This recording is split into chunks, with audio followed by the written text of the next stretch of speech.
હરે કૃષ્ણ. હરે Krishna devotees. હરે કૃષ્ણ. જય શ્રી કૃષ્ણ પ્રભુજી. હરે કૃષ્ણ. જય શ્રી કૃષ્ણ. હરે કૃષ્ણ devotees, તમારા બધાનું સ્વાગત છે આજના આ ભગવદ્ ગીતાના સેશનમાં. આજની શરૂઆત આપણે ભગવાનના શ્રી મંગલાચરણથી કરીશું. તો આજે કોને મંગલાચરણ કરવું છે? કોઈને મંગલાચરણ કરવું છે? હું કરું છું. ચાલો પ્રભુ. હા, કરો. હરે કૃષ્ણ.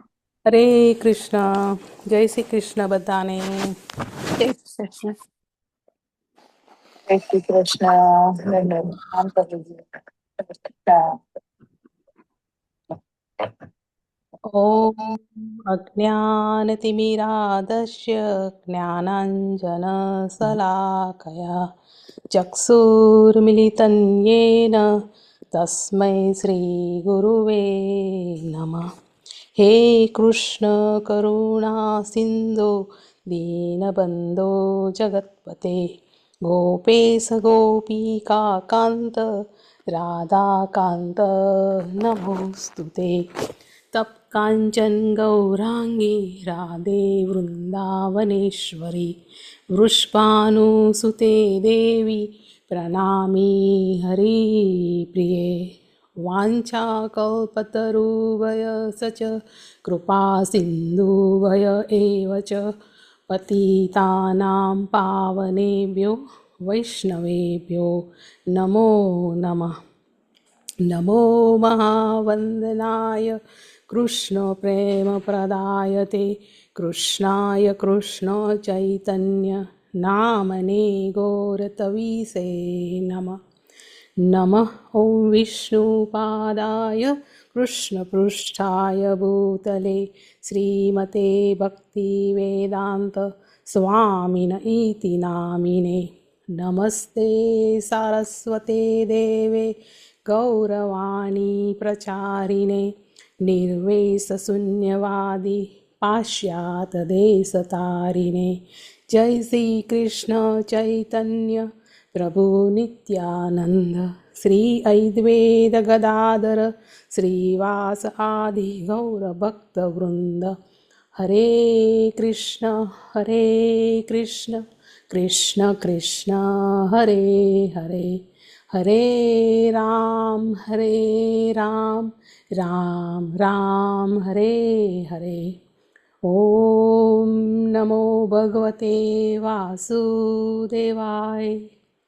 ઓમ નમો ભગવતે વાસુદેવાય. ઓમ નમો ભગવતે વાસુદેવાય. જય શ્રી કૃષ્ણ. હરે કૃષ્ણ. હરે કૃષ્ણ. જય શ્રી કૃષ્ણ. થેન્ક યુ અર્ચિષ્ઠિતા માતાજી, તમે સુંદર રીતે મંગલાચરણ કર્યું.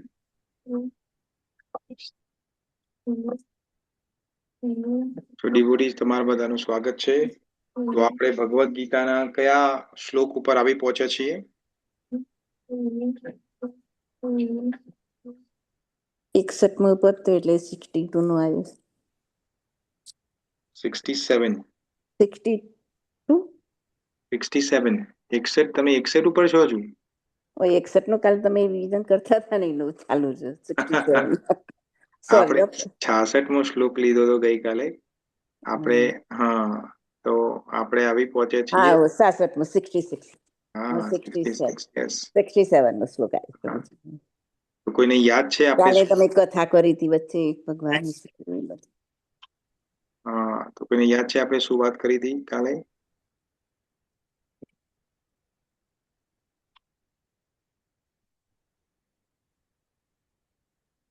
કૃષ્ણ. હરે કૃષ્ણ. હા, કાલે તમે એવું કહ્યું હતું કે આપણે જે મનુષ્ય લાઈક જે મનુષ્ય ભક્તિ આવી રીતે કરે છે, નિષ્કામ ભક્તિ કરે છે, તો અવાજ તમારો કપાય છે. નિષ્કામ ભક્તિ શું? હા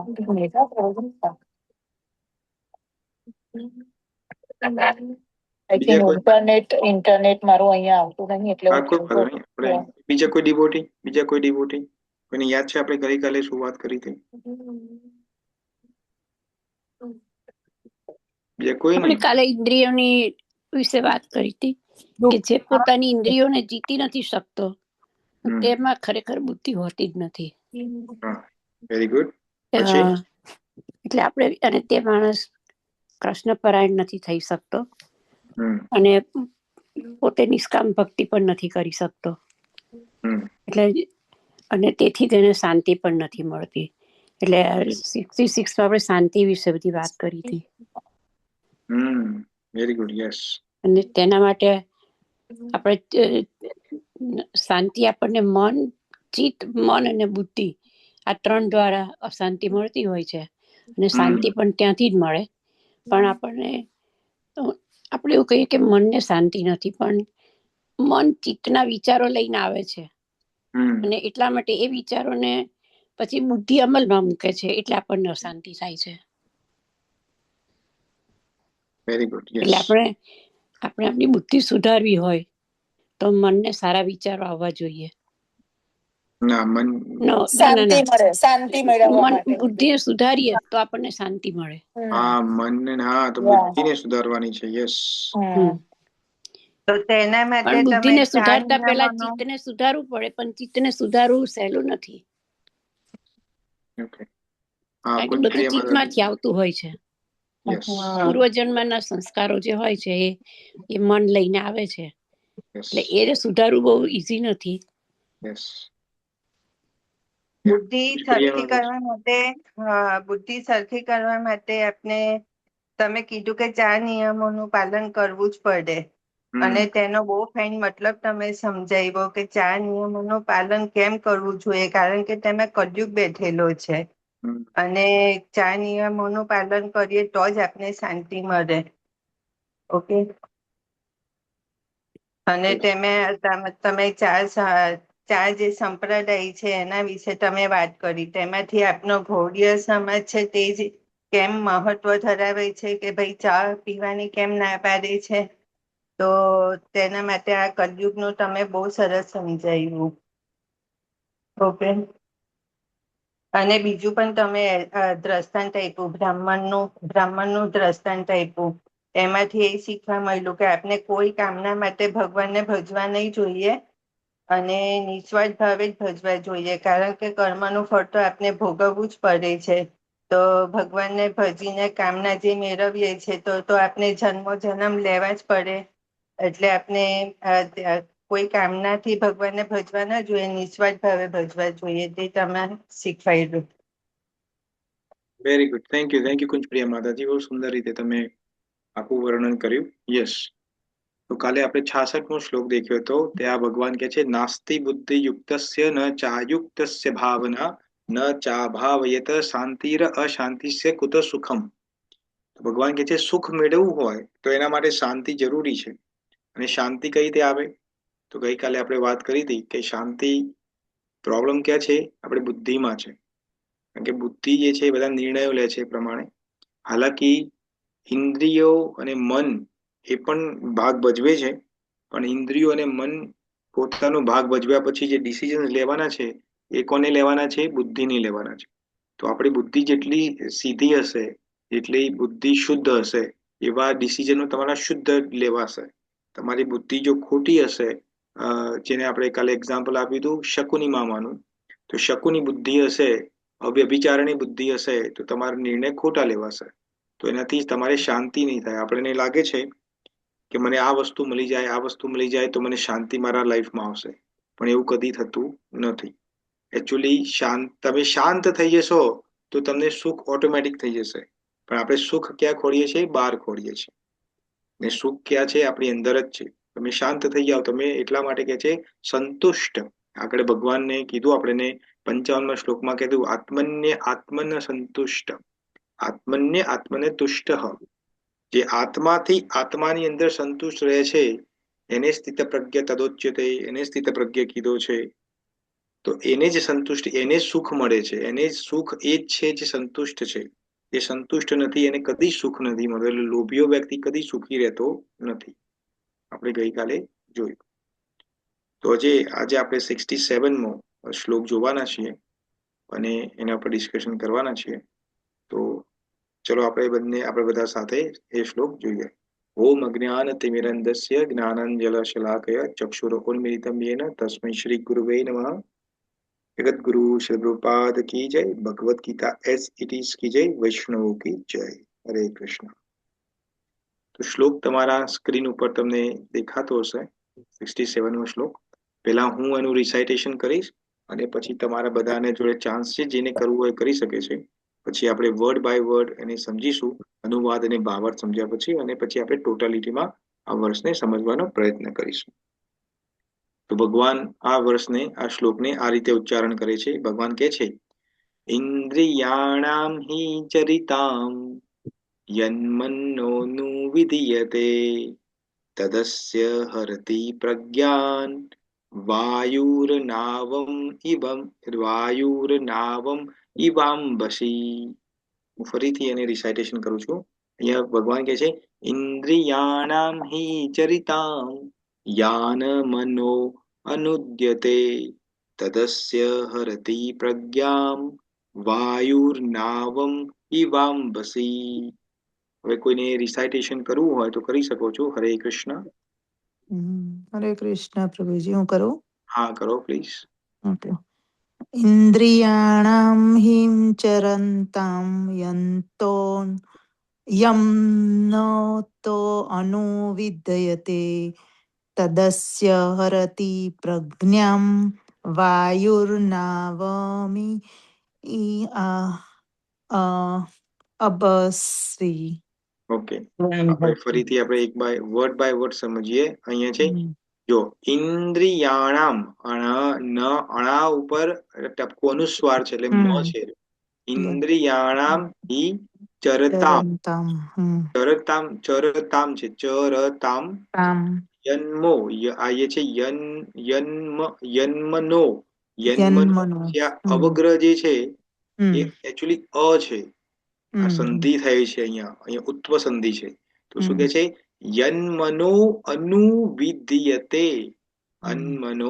યન્મનો અનુવિધીયતે.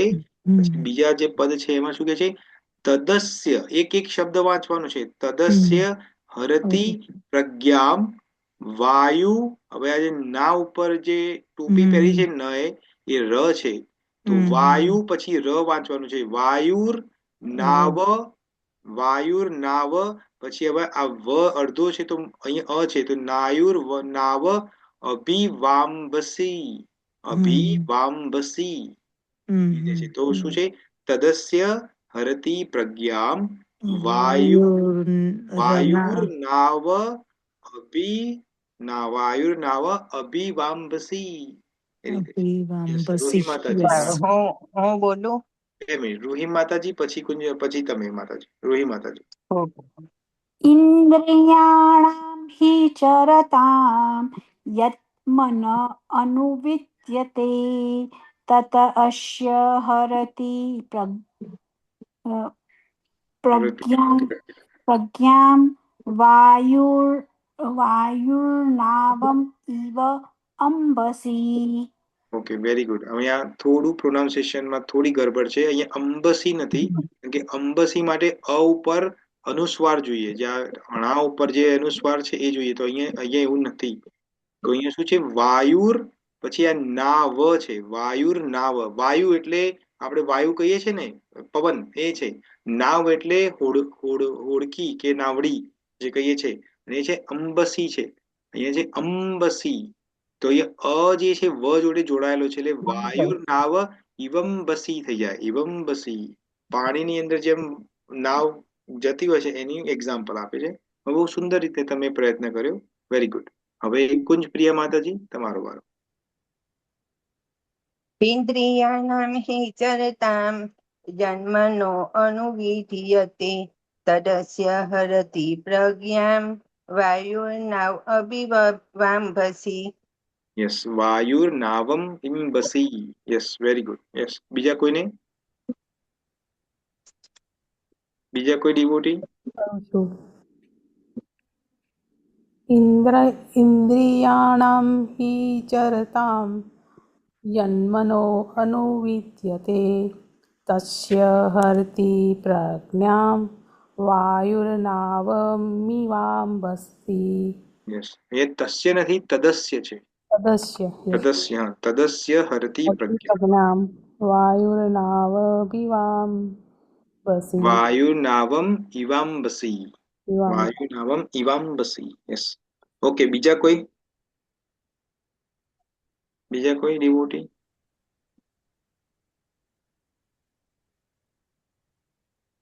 કોઈ નહીં. ઓકે, તો હવે આપણે અનુવાદ અને ભાવાર્થ કોઈને વાંચવો હોય તો વાંચવો, કારણ કે બહુ નાનો છે. અને પછી આપણે વાંચું? હા, કુંજ પ્રિયા માતાજી, તમે વાંચો. હરે કૃષ્ણ. હરે કૃષ્ણ. જેવી રીતે પાણીમાંની નૌકા પ્રબળ પવન દ્વારા દૂર ખેંચાઈ જાય છે, તેવી રીતે વિચારણાશીલ ઇન્દ્રિયોમાંથી કોઈ એક પર પણ જો મન કેન્દ્રિત થાય તો તે મનુષ્યની બુદ્ધિને હરી લે છે. ભાવાર્થ: ભગવાનની સેવામાં બધી ઇન્દ્રિયો કાર્યરત ન રહે તો ઇન્દ્રિય તૃપ્તિ કરવામાં નિમગ્ન રહેતી ઇન્દ્રિયો પૈકીની એક ઇન્દ્રિય પણ ભક્તને આધ્યાત્મિક પ્રગતિના પથમાંથી વિચલિત કરી શકે છે. મહારાજ અંબરીશના જીવનમાં ઉલ્લેખ થયો છે તેમ સર્વ ઇન્દ્રિયોને કૃષ્ણ ભક્તિમાં જોડી દેવી જોઈએ, કારણ કે મનને વશમાં રાખવાની એ જ સાચી પદ્ધતિ છે. હરે કૃષ્ણ પ્રભુજી, દંડવત પ્રણામ. હરે કૃષ્ણ માતાજી, ધન્યવાદ પ્રણામ.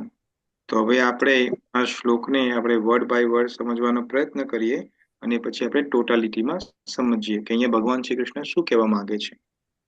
તો અહીંયા ભગવાન કે છે ઇન્દ્રિયાણામ. ઇન્દ્રિયાણામ બહુવચન છે, એક વચન નથી, બહુવચન છે. ઇન્દ્રિયાણામ એટલે આપણી ઇન્દ્રિયો. આપણી ઇન્દ્રિયો જે છે, 5 કર્મેન્દ્રિયો છે, 5 જ્ઞાનેન્દ્રિયો છે, 10 થઈ ગયું, અને 11મું મન. તો આપણી જોડે 11 ઇન્દ્રિયો છે. તો ઇન્દ્રિયાણામ ષષ્ઠી વિભક્તિ છે. શું કે છે? ઇન્દ્રિયાણામ હીનો મતલબ છે કે કારણ, ચોક્કસપણે. ઇન્દ્રિયાણામ હિ ચરિતામ. ચરિતામનો મતલબ છે વિચરવું, ચરવું, ફરવું. તો જેની ઇન્દ્રિય ભમતી રહે છે, ફરતી રહે છે, સામા? યત. યત એટલે આની અંદર. તો કોની અંદર? ઇન્દ્રિયોની અંદર, ઇન્દ્રિય પદાર્થની અંદર જેની ઇન્દ્રિયો ફરતી રહે છે. તો શું કે છે? યત મનઃ, પોતાનું મન. અનુવિધીયતે. અનુવિધીયતે. અનુવિધીયતે નો મતલબ શું થાય અહીંયા? કે જે અનુસરે છે. તો આનો એક્ઝેક્ટ મતલબ શું થયો આપણે સમજવાનો પ્રયત્ન કરીએ તો ભગવાન એવું કહેવા માંગે છે કે ઇન્દ્રિયાણામ હિ ચરિતામ. તો જેની ઇન્દ્રિયો ભટકતી રહે છે, શાની અંદર ભટકતી રહે છે? ઇન્દ્રિય પદાર્થમાં ભટકતી રહે છે. યન મનો અનુવિદ્યતે. એનું મન એને અનુસરે છે. આપણે આગળ વાત કરી હતી, હમણાં ડિટેલમાં વાત કરીશું કે અહીંયા ઇન્દ્રિયો અને મનની વાત થાય છે, ને આગળ પછી બુદ્ધિની વાત કરશે. એટલે આ ઇન્દ્રિય, મન અને બુદ્ધિ આ ત્રણે જ રોલ પ્લે કરે છે બહુ આપણા લાઈફની અંદર. તો શું કહે છે ભગવાન? ઇન્દ્રિયાણામ હિ ચરિતામ. જે ભટકતી ઇન્દ્રિયો, યન મનો અનુવિદ્યતે, જે ઇન્દ્રિય પદાર્થમાં અનુસરે છે, ભટકે છે. તો શું કહે છે? તદસ્ય હરતિ પ્રજ્ઞામ. તદસ્ય એટલે એ ઇન્દ્રિયો કે મન, તેની પ્રજ્ઞા એટલે એની બુદ્ધિ હરી લે છે. અને પછી કે કઈ રીતે? તો ભગવાન એક એક્ઝામ્પલ આપે છે. કઈ રીતે હરી લે છે? તો કે છે વાયુર્નામ. વાયુર્નાવ. વાયુ એટલે આપણે જે પવન કહીએ છીએ એ. નાવ એટલે નૌકા, બોટ, જેને હોડી કે નાવડી કહીએ છીએ એ. જેમ પવન નાવડીને શું કરે છે? ઇવામ્બસી, ખેંચી જાય છે. પવન હોય, તમે જોયું છે, તો તમે નાવડી જોઈ હશે, હોડકી, તો એનામાં પેલું રાફ્ટ લગાયેલું હશે. તો જે બાજુ પવન હોય એ બાજુ હોડકી જાય. જોયેલું છે તમે?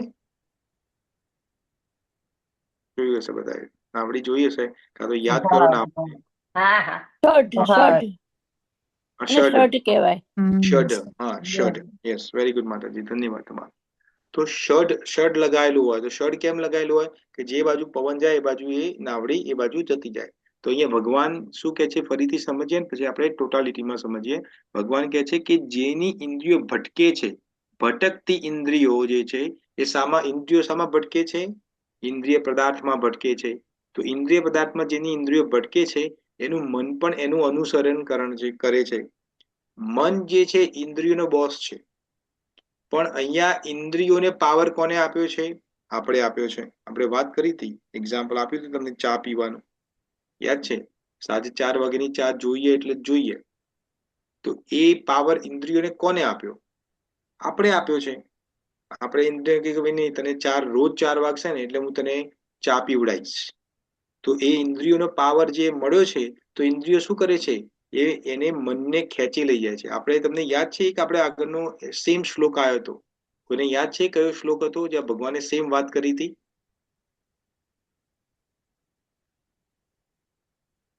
કોઈને યાદ છે શ્લોક? કોઈને કશું યાદ છે વિષય? સોરી શ્યામસુંદર પ્રભુ, કયો શ્લોક પૂછો છો તમે? એમ કહું છું કે ભગવાને આ જ વાત આગળના કોઈ શ્લોકમાં કરેલી છે, આ જ ચેપ્ટરમાં. યાદ છે કોઈને? ઇન્દ્રિયની, એમ કે આપણે હા, ઇન્દ્રિય મનને હરી લઈ જાય છે. કોઈ યાદ છે તમને? આઈ થિંક બહુ 61 કડવા અસાંખ્ય શ્લોકમાં 61માં 61. કાચબા વાળો પ્રભુજી? ના, હા. ના, કાચબા વાળો નહીં. ના કાચબા પેલા વાળો. આપણે પેલા સંત હતા ને તેમને પેલું એમના ગુરુજી સ્ત્રી બનીને એમને ઓલું પેલું એ જૈન કર્યું હતું. હા, તો એ તો મુનિનું. એક્ઝામ્પલ થઈ ગયું, એ તો પણ શ્લોક એક્ઝામ્પલ કયો હતું, હતો? પણ શ્લોક આઈ થિંક 61 શ્લોક હતો. 61. Okay, okay. 60 શ્લોક છે. યતતો યપિ કૌંતેય પુરુષસ્ય વિપશ્ચિતઃ. વિપશ્ચિત એટલે બુદ્ધિમાન વ્યક્તિ. શું કરે છે? ઇન્દ્રિયાણી પ્રમથાની હરંતી પ્રભસ મનઃ. આ ઇન્દ્રિય એટલી બધી પાવરફુલ છે કે મનને હરીને લઈ જાય છે. ઇન્દ્રિયાની પ્રમથાની હરંતી પ્રભસ મનઃ. 60મો શ્લોક છે ભગવદ ગીતા હા, તમારી. યા પ્રભુજી, જે વારંવાર પ્રયત્ન કરે છે પણ મનને બળપૂર્વક લઈ જાય છે. હા, એને કંટ્રોલ કરવાનો છે એવું તમે કહો છો. હા, તો ઇન્દ્રિયોને પાવર જે આપ્યો છે, પાવર આપણે લઈ લેવાનો છે પાછો. જેમાં આપણે નોર્મલી કોઈને વોટિંગ કરતા હોય, 5 વર્ષની સરકાર બનાવીએ અને પછી અમને લાગે આ બરોબર કામ નથી કરતી આ સરકાર, તો પછી આપણે બીજા કોઈને વોટ આપીએ કે ના આપીએ? યા હા, તો બસ એ રીતે. તો અહીંયા ભગવાન કૃષ્ણ સેમ સમજાવે. 60મા શ્લોકમાં જે વાત કરી છે એનું એક્સટેન્શન કર્યું છે અહીંયા ભગવાને. 60મા શ્લોકમાં જે ભગવાન સમજાવે છે એ શું કે છે કે ઇન્દ્રિયોને જે પાવર આપ્યો છે એના કારણે મનને ખેંચીને લઈ જાય છે. ને અહીંયા ભગવાન થોડું આગળ વાત કરે છે. એક એક્ઝામ્પલ, એને મેટાફર કહેવાય. મેટાફર ઇંગ્લિશમાં કહેવાય, અને ગુજરાતીમાં મેટાફરનો મતલબ છે ઉદાહરણ, એક્ઝામ્પલ. તો ભગવાન એક એક્ઝામ્પલ આગળ પણ આપે છે, અને આ બીજું એક્ઝામ્પલ આપ્યું છે. આપણે બધું ડિટેલમાં સમજવાના છીએ આ ક્લાસમાં, તો ડોન્ટ વરી. તમને ખાલી ઉપરથી સમજાવું છું કે અહીંયા ભગવાન શું કહેવા માંગે છે. તો ફરીથી આપણે સમજીએ આ શ્લોકને, અને પછી આપણે ટોટાલિટીમાં સમજવાનો પ્રયત્ન કરીએ. તો ભગવાન કહે છે ઇન્દ્રિયાણામ હિ ચરિતામ. તો તમારી જે ઇન્દ્રિયો જે છે, પાંચ કર્મેન્દ્રિયો, 5 જ્ઞાનેન્દ્રિયો અને 11મું મન. હવે જો એટલા માટે આપણે એકાદશી કરીએ છીએ. આ લોકો સમજતા નથી એકાદશી કરવાનો મતલબ. એકાદશી કેમ 11મા દિવસે જ આવે છે? કે 12મા દિવસ, દ્વાદશી ના વખતે, એટલે 12મામાં નથી આવતી, 9મામાં નથી આવતી, 10મામાં નથી આવતી, અને 11મા દિવસે જ એકાદશી કેમ આવે છે? કદી વિચાર્યું તમે આવું? કારણ કે એકાદશી એ કોનું પ્રતીક છે? મનનું પ્રતીક છે. 10 ઇન્દ્રિયોના 10 દિવસ છે. 5 કર્મેન્દ્રિયોનું, 5 જ્ઞાનેન્દ્રિયોનું. આ તમને બધાને અહીંયા ખબર છે, રાઈટ? કર્મેન્દ્રિય અને જ્ઞાનેન્દ્રિયો શું કહેવાય તમને બધાને ખબર છે. અહીંયા કોઈ એવું છે જેને નથી ખબર કે કર્મેન્દ્રિયો કોને કહેવાય, જ્ઞાનેન્દ્રિયો કોને કહેવાય? બધાને ખબર છે. ઓકે, તો જેમ કે ફરીથી આપણે થોડું રિકેપ કરી લઈએ. તો આંખ છે એ કઈ ઇન્દ્રિય થઈ ગઈ? એ કર્મેન્દ્રિય થઈ ગઈ. આંખ પણ એ જોવાનું કાર્ય કરે છે, તો એ જ્ઞાનેન્દ્રિય થઈ ગઈ. તો જોવાની જે શક્તિ જે છે એ જ્ઞાન છે, અને જેનાથી જોવાય છે, આંખથી જોવાય છે, એ કર્મ છે. તો કર્મેન્દ્રિય એક થઈ ગઈ આંખ, અને એને જોવાની જે શક્તિ આપી છે એને જ્ઞાનેન્દ્રિય કહેવાય. તો એ 2 થઈ ગઈ. પછી સિમિલરલી આપણું નાક છે, તો નાક જે છે એ કર્મેન્દ્રિય થઈ ગઈ, અને સૂંઘવાનું કામ કરે છે, તો એ જ્ઞાનેન્દ્રિય થઈ ગઈ. તો 4 થઈ ગયા. પછી 5મું કાન છે, તો કાન સાંભળવાનું કાર્ય કરે છે, તો 5મું થઈ ગયું. અને કાનને સાંભળવાની જે શક્તિ જે છે એ જ્ઞાનેન્દ્રિય થઈ ગઈ, તો એ 6 થઈ ગયા. 1 2 3 6 થઈ ગયા. પછી મોં, તો મોંથી આપણે બોલીએ પણ છે અને ખાઈએ પણ છીએ, તો એ 7મું થઈ ગયું. અને જે બોલવાની કે ખાવાની ટેસ્ટ કરવાની જે શક્તિ છે એ 8મું થઈ ગયું. પછી 9મું આપણી ત્વચા, સ્કિન, આપણે ટચ કરીએ છીએ ને, ફીલ કરીએ છીએ આપણે, રાઈટ? તો એ 9મું થઈ ગયું. અને ફીલ કરવાની જે જ્ઞાન છે એ 10મું થઈ ગયું. તો 10 કર્મેન્દ્રિયો અને જ્ઞાનેન્દ્રિયો પ્લસ આ બધાનો માલિક જે બોસ છે એ કોણ છે? મન છે. મન. એટલા માટે એકાદશી 11મા દિવસે આવે છે. હવે ખબર પડી તમને? એકાદશી ઉપર આપણે ઘણી બધી વાતો કરી છે, આપણે ફરીથી વાત નહીં કરીએ, પણ હવે ખબર પડી છે કે એકાદશીના દિવસે ઉપવાસ કેમ કરવાનો, અને આપણે શું કહેવાય પેલો ફરાળી પીઝા અને ફરાળી ભાખરી ને બધું નહીં ખાવાનું. હવે સમજણ પડે છે કેમ નહીં ખાવાનું. કારણ કે આ બધો પાવર તમે મનને આપો છો, અને મનને તો જોઈએ જ છે આ બધું. મનને તો પોતાની સત્તા સ્થાપિત કરવી છે.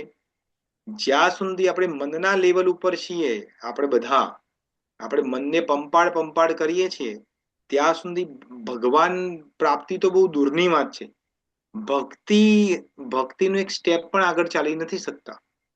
એટલા માટે ભગવાન અહીંયા સ્થિત પ્રજ્ઞની વાત કરે છે. ભગવાનને બીજું કોઈ કારણ નથી સ્થિત પ્રજ્ઞની વાત કરવાની. અર્જુન તો પોતે સ્થિત પ્રજ્ઞ છે, તો એને બિચારાને ક્યાં સ્થિત પ્રજ્ઞની વાત કરવાની જરૂર છે? પણ ભગવાને અર્જુન થ્રુ આપણા જોડે વાત કરે છે કે એટલા માટે એકાદશીના દિવસે નોર્મલી બને છે આપણે કે નિર્જલ ઉપવાસ કરવો જોઈએ.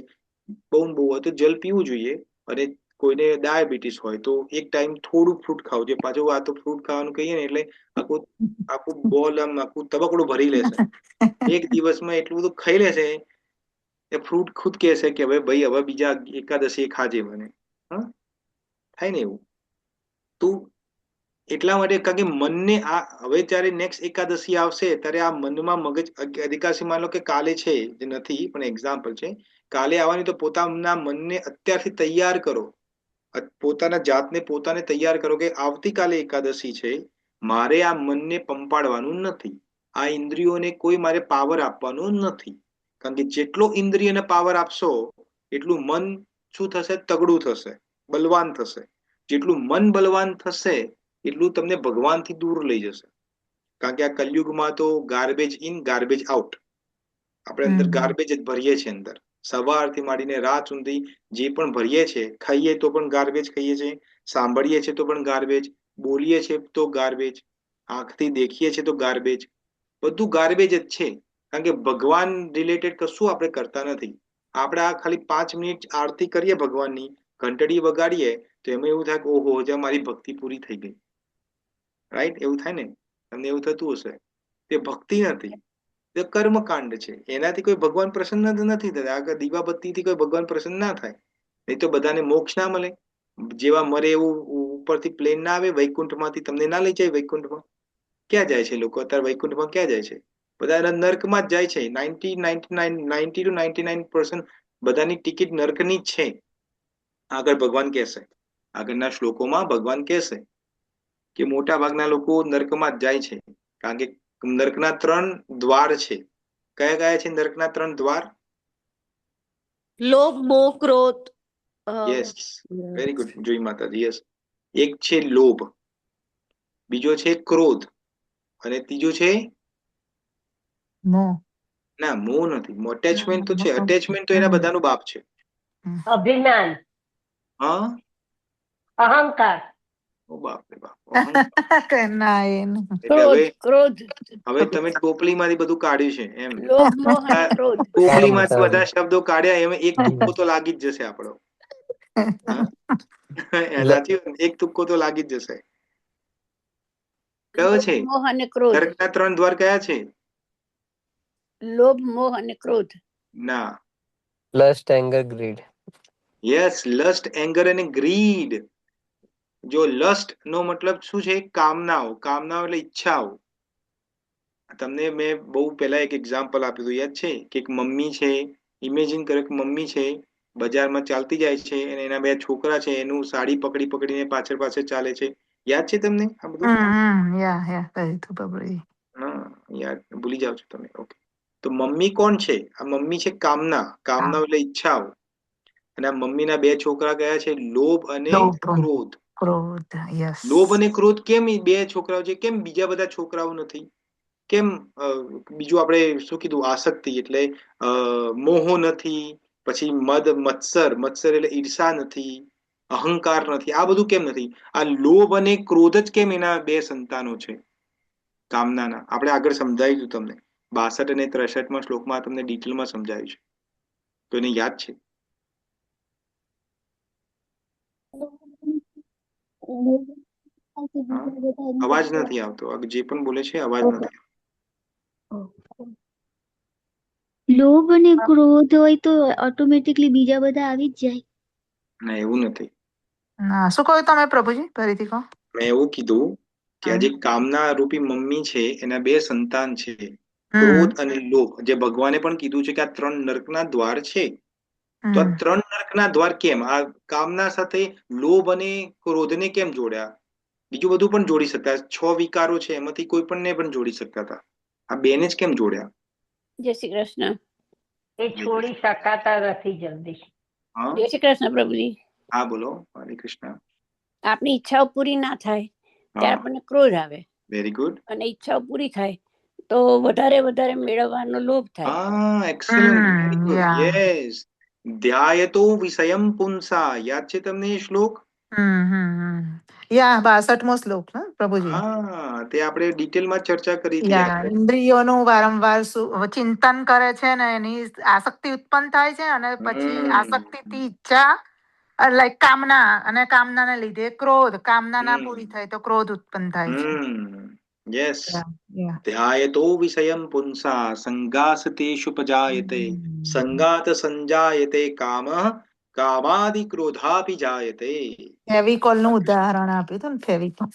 ફેવિકોલ કા મજબૂત જોડ હે. યસ, જોડે. આપણે વાત આપી કરી હતી. યસ, આપણે ચાનું હમ. પણ એક્ઝામ્પલ આપ્યું હતું. ચા તો ફેમસ છે હમ. આપણા ગુજરાતીઓની, રાઈટ? ચા યાદ. ચાનો ચા એક્ઝામ્પલ વગર તો દરેક જગ્યાએ ફિટ થાય. હા, ચા તો પણ ચા વગર તો આપણી સવાર થતી જ નથી ને. હા, એટલે દરેક જગ્યાએ ફિટ સાચી વાત થાય. છે પ્રભુજી. હા, હજુ નથી ગેસ છૂટી હો ઉપર ચા. તપેલી પેલા ચડી જાય છે ને આપણી. આંખ ખુલે જ નહીં. નથી છૂટી હજુ પ્રભુજી. હા, તો નથી છૂટતી તો વિચાર કરો. હવે તો આપણે તો કેટલો રસ્તો દૂર છે. ચા સાચી જેવી વાત ચા છે. વસ્તુ ને, એટલે ભગવાન આ ભગવદ ગીતામાં આ તો સમજાવે છે. આ તમે આ ના, શ્લોક સાચી આપણે જે વાત. સાંભળીએ છીએ એ શું કે છે અર્જુનને? અર્જુન એટલે આપણે ને. હમ અર્જુન તો કઈ હમ. એ વખતે ચા પીતો નતો, રાઈટ? દાર્જિલિંગ નીચે ચા આવતી નથી એને. સાચી વાત છે. પેલી કઈ વાઘ બકરી નથી આવતી એ વખતે. હમ. હા, તો આ બધું આપણા માટે છે. અર્જુન તો એક એક્ઝામ્પલ છે. કારણ કે અર્જુન તો સ્વયં નર નારાયણ દેવમાંથી નર છે પોતે. નારાયણ હમ. નું કાઉન્ટર પાર્ટ છે, તો એને આ બધાની જરૂર નથી. એ તો કલાકની અંદર 45 મિનિટની અંદર ગીતા પતાવી દીધી ભગવાને. કેવું ફટાફટ બોલે છે, અને અર્જુને કેવું ફટાફટ પકડી લીધું. આપણે તો એક શ્લોક અત્યારે સાંભળીએ ને, આવતીકાલે પૂછીએ કે શું હતું વાતું, તો તો એ યાદ નથી ખબર પડે કે શું વાત કરી હતી આપણે. વિચાર કરો, આપણું મંદ ગતિ અને મંદ ભાગ્ય, મંદ બુદ્ધિ છે આપણી આટલી કલયુગની. તો ક્યાં પહોંચી વળીશું? હજુ તો 18 ચેપ્ટર પૂરા કરવાના. જો આ બીજા ચેપ્ટરના 67મા શ્લોકમાં જો ગોથા ખાઈએ છીએ આપણે. બુદ્ધિ જ નથી ને ભગવાન અમારું. બુદ્ધિ નથી. નહીં, આપણે જે સાંભળીએ છીએ ને પ્રેક્ટિકલ મૂકવાનું ચાલુ કરો. ના, કાલે કરીએ કરીશ, છીએ કાલે પ્રભુજી. કરીશ, હા. કાલે કરીશ, બુદ્ધિ છે, કાલે કરી યા નથી બુદ્ધિ છે, આવતી. પણ હા, પ્રેક્ટિસ નથી. અમે જ્યારે આ બુક ડિસ્ટ્રીબ્યુશનમાં જઈએ કે લોકોને આ ભગવદ્ ગીતાનું જ્ઞાન સમજાવીએ, તો લોકોને પછી અમે આ લાલ ગોવિંદ પ્રભુની કથા હતી, તો અમે બધા લીફલેટ બધાને વિતરણ કરતા હતા. તો અમે બધાને લીફલેટ આપીએ તો કેવા કેવા બહાના આપે લોકો. જો સાંભળો કે પ્રભુજી, અમારે તો આ 8:30 વાગે તો અમારા છોકરાઓને ઊંઘાડવાનો ટાઈમ છે. એટલે છોકરા ઊંઘાડવાનો તો તમે કાનમાં સાંભળો, છોકરા તો ઊંઘતા રહેશે. અમુક લોકો કે અમે મરવાનો ટાઈમ નથી, તો યમરાજ તમને ટાઈમ લઈને આવશે એમ કે હવે ભાઈ તમારો ટાઈમ હોય તો હું આવું તમારી વિઝિટ લેવા માટે. એવું છે. એને એક એ વખત તો એક વેપારી હતો. તો બહુ નાની સી કથા છે. તો વેપારી હતો, તો યમરાજના જે દૂત હોય છે, યમદૂતો, એને લેવા માટે આવે છે. સવારનો ટાઈમ હશે તો લેવા આવે છે યમદૂતો. યમદૂતો કે છે કે ચલો ભાઈ, હવે ટાઈમ થઈ ગયો છે. તો પેલો વેપારી કે પણ હજુ તમે દુકાન પણ નથી ખોલી ને તું મને લઈ જાય છે? તો કે છે કે હા ભાઈ, તમારો ટાઈમ થઈ ગયો. જો આ લિસ્ટ છે અમારી જોડે, આટલા લોકોને ઉઠાવવાના છે. તો પેલો વેપારી કે હા બતાવો, લિસ્ટ બતાવો. તો લિસ્ટમાં પોતાનું પહેલું જ નામ જોવે છે ત્યાં. તો હવે વેપારી છે ને, બુદ્ધિ વાળો છે. તો વેપારી કે કામ કરો ને, હવે તમે છેક યમલોક થી આયા છો ને, અમને તો એવું શીખવાડવામાં આવ્યું છે કે દેવતા જે હોય એ તો ભગવાનના અંશ છે. તો તમારી કોઈ સેવા પૂજા કરવું, તો એને પાણી બાણી લાવે છે, થોડી સેવા કરે છે, રાઈટ? યમદૂતો બિચારા પીગળી જાય છે. તો યમદૂતો કે છે, વાહ, શું સેવા કરી છે! આવી તો સેવા કદી કોઈને અમારી નથી કરી. તો હવે આ જે વેપારી છે ને, મીન ટાઈમ એલું લિસ્ટ આપે છે ને, એમાં પોતાનું ઉપરનું નામ કાપીને નીચે લખી દે છે. નીચે 10મું. હવે આ યમદૂતો કે છે કે કામ કર, હવે તે આટલી અમારી સેવા કરીને તો એક કામ કર, આજથી અત્યારે અમે નીચેથી ઉપાડવાનું ચાલુ કરીશું. એ તો પહેલો ને પહેલો જ રહ્યો. એટલે આવું છે. એટલે આપણે ગમે એટલી બુદ્ધિ લગાવીએ, ગમે એટલી આપણી બુદ્ધિ લગાવીએ પણ એ કામ કરતી નથી. તો હા, તો અમે જયારે આ ભગવદ્ ગીતાનું જ્ઞાન બધાને મફતમાં આપીએ છીએ તો પણ લોકો લેવા તૈયાર નથી. હવે જયારે તમે એ દિવસ યાદ કરો જયારે તમારો છેલ્લો દિવસ છે, છેલ્લી શ્વાસ ચાલી રહી છે, તો એ છેલ્લી શ્વાસમાં કોણ આવશે? તમે ભગવદ્ ગીતાનું જ્ઞાન લીધું, જીવનમાં ઉતારવાનું તો બહુ દૂરની વાત છે, તમે સાંભળ્યું પણ નથી, તો તમને લાગે છે કે ભગવાનના વિષ્ણુદૂતો આવશે તમને લેવા માટે? ના આવે. વિષ્ણુદૂત નથી આવવાના. એ આ ત્રણ ત્રણ મોટા માથાવાળા યમરાજના દૂતો આવશે લેવા માટે. અને જયારે એ તો કેટલા ભયાનક હોય છે, ગરુડ પુરાણમાં પૂરું વર્ણન છે એનું. તો એ જયારે દૂતો આવશે લેવા માટે, ત્યારે તમે શું જવાબ આપશો? પછી કહેશો કે પ્રભુજી, એમને કહેશો દૂતોને તમે કે અમે થોડો હજુ બીજા 1-2 મહિના, 5-6 મહિના, અડધો 6 મહિના આપી દે ને, પછી આવજો ને. તમારે ક્યાં ઉતાવળ છે? તમારે તો આટલા બધી પબ્લિક છે, કોઈને પણ લઈ જાઓ. તો કે 6 મહિના કરીશ તું. ચલો માન લે 6 મહિના તને આપે તો શું કરીશ? કે 6 મહિનામાં તો પ્રભુજી હું આખી ભગવદ્ ગીતા વાંચી દઈશ, આખું શ્રીમદ ભાગવતમ પૂરું કરીશ, ને હરે કૃષ્ણની એટલી બધી માળા કરીશ ને કે તમારે જોવું જ નહીં પડે. યમદૂતો કે છે કે તને આ 60-65 વર્ષ આપે, એમાં તે કર્યું શું? તે તારો ટાઈમ છે એ શામાં વેસ્ટ કર્યો? પોતાનામાં વેસ્ટ કર્યો, પોતાના છોકરાઓમાં વેસ્ટ કર્યો. ને એ બધા આવવાના છે છોકરાઓ તને બચાવવા, મરતી વખતે આપણે આવવાના છે બચાવવા માટે? નથી આવવાના.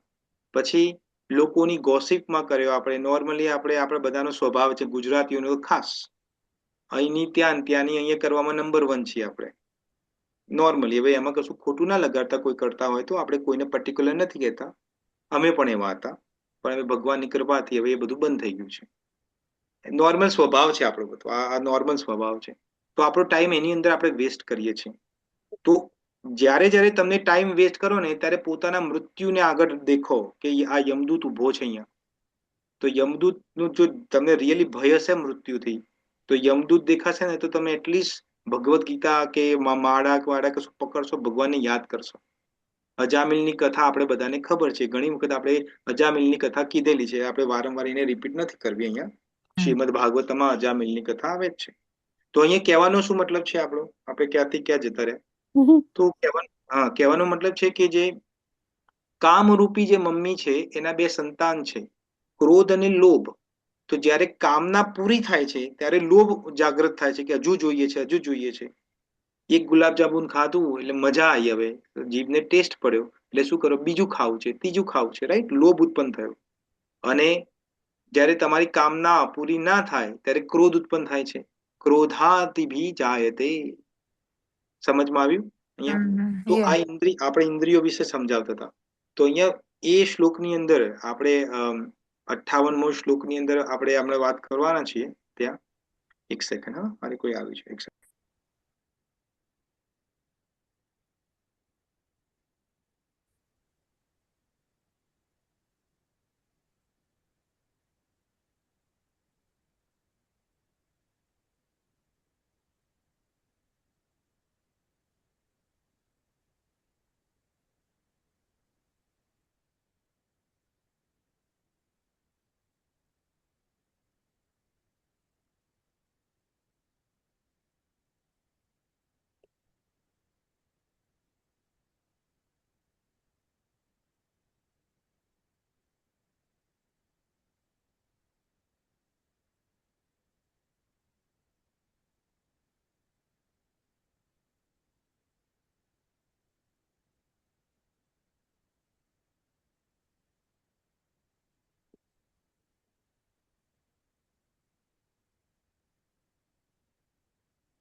હરે કૃષ્ણ ડિવોટીસ.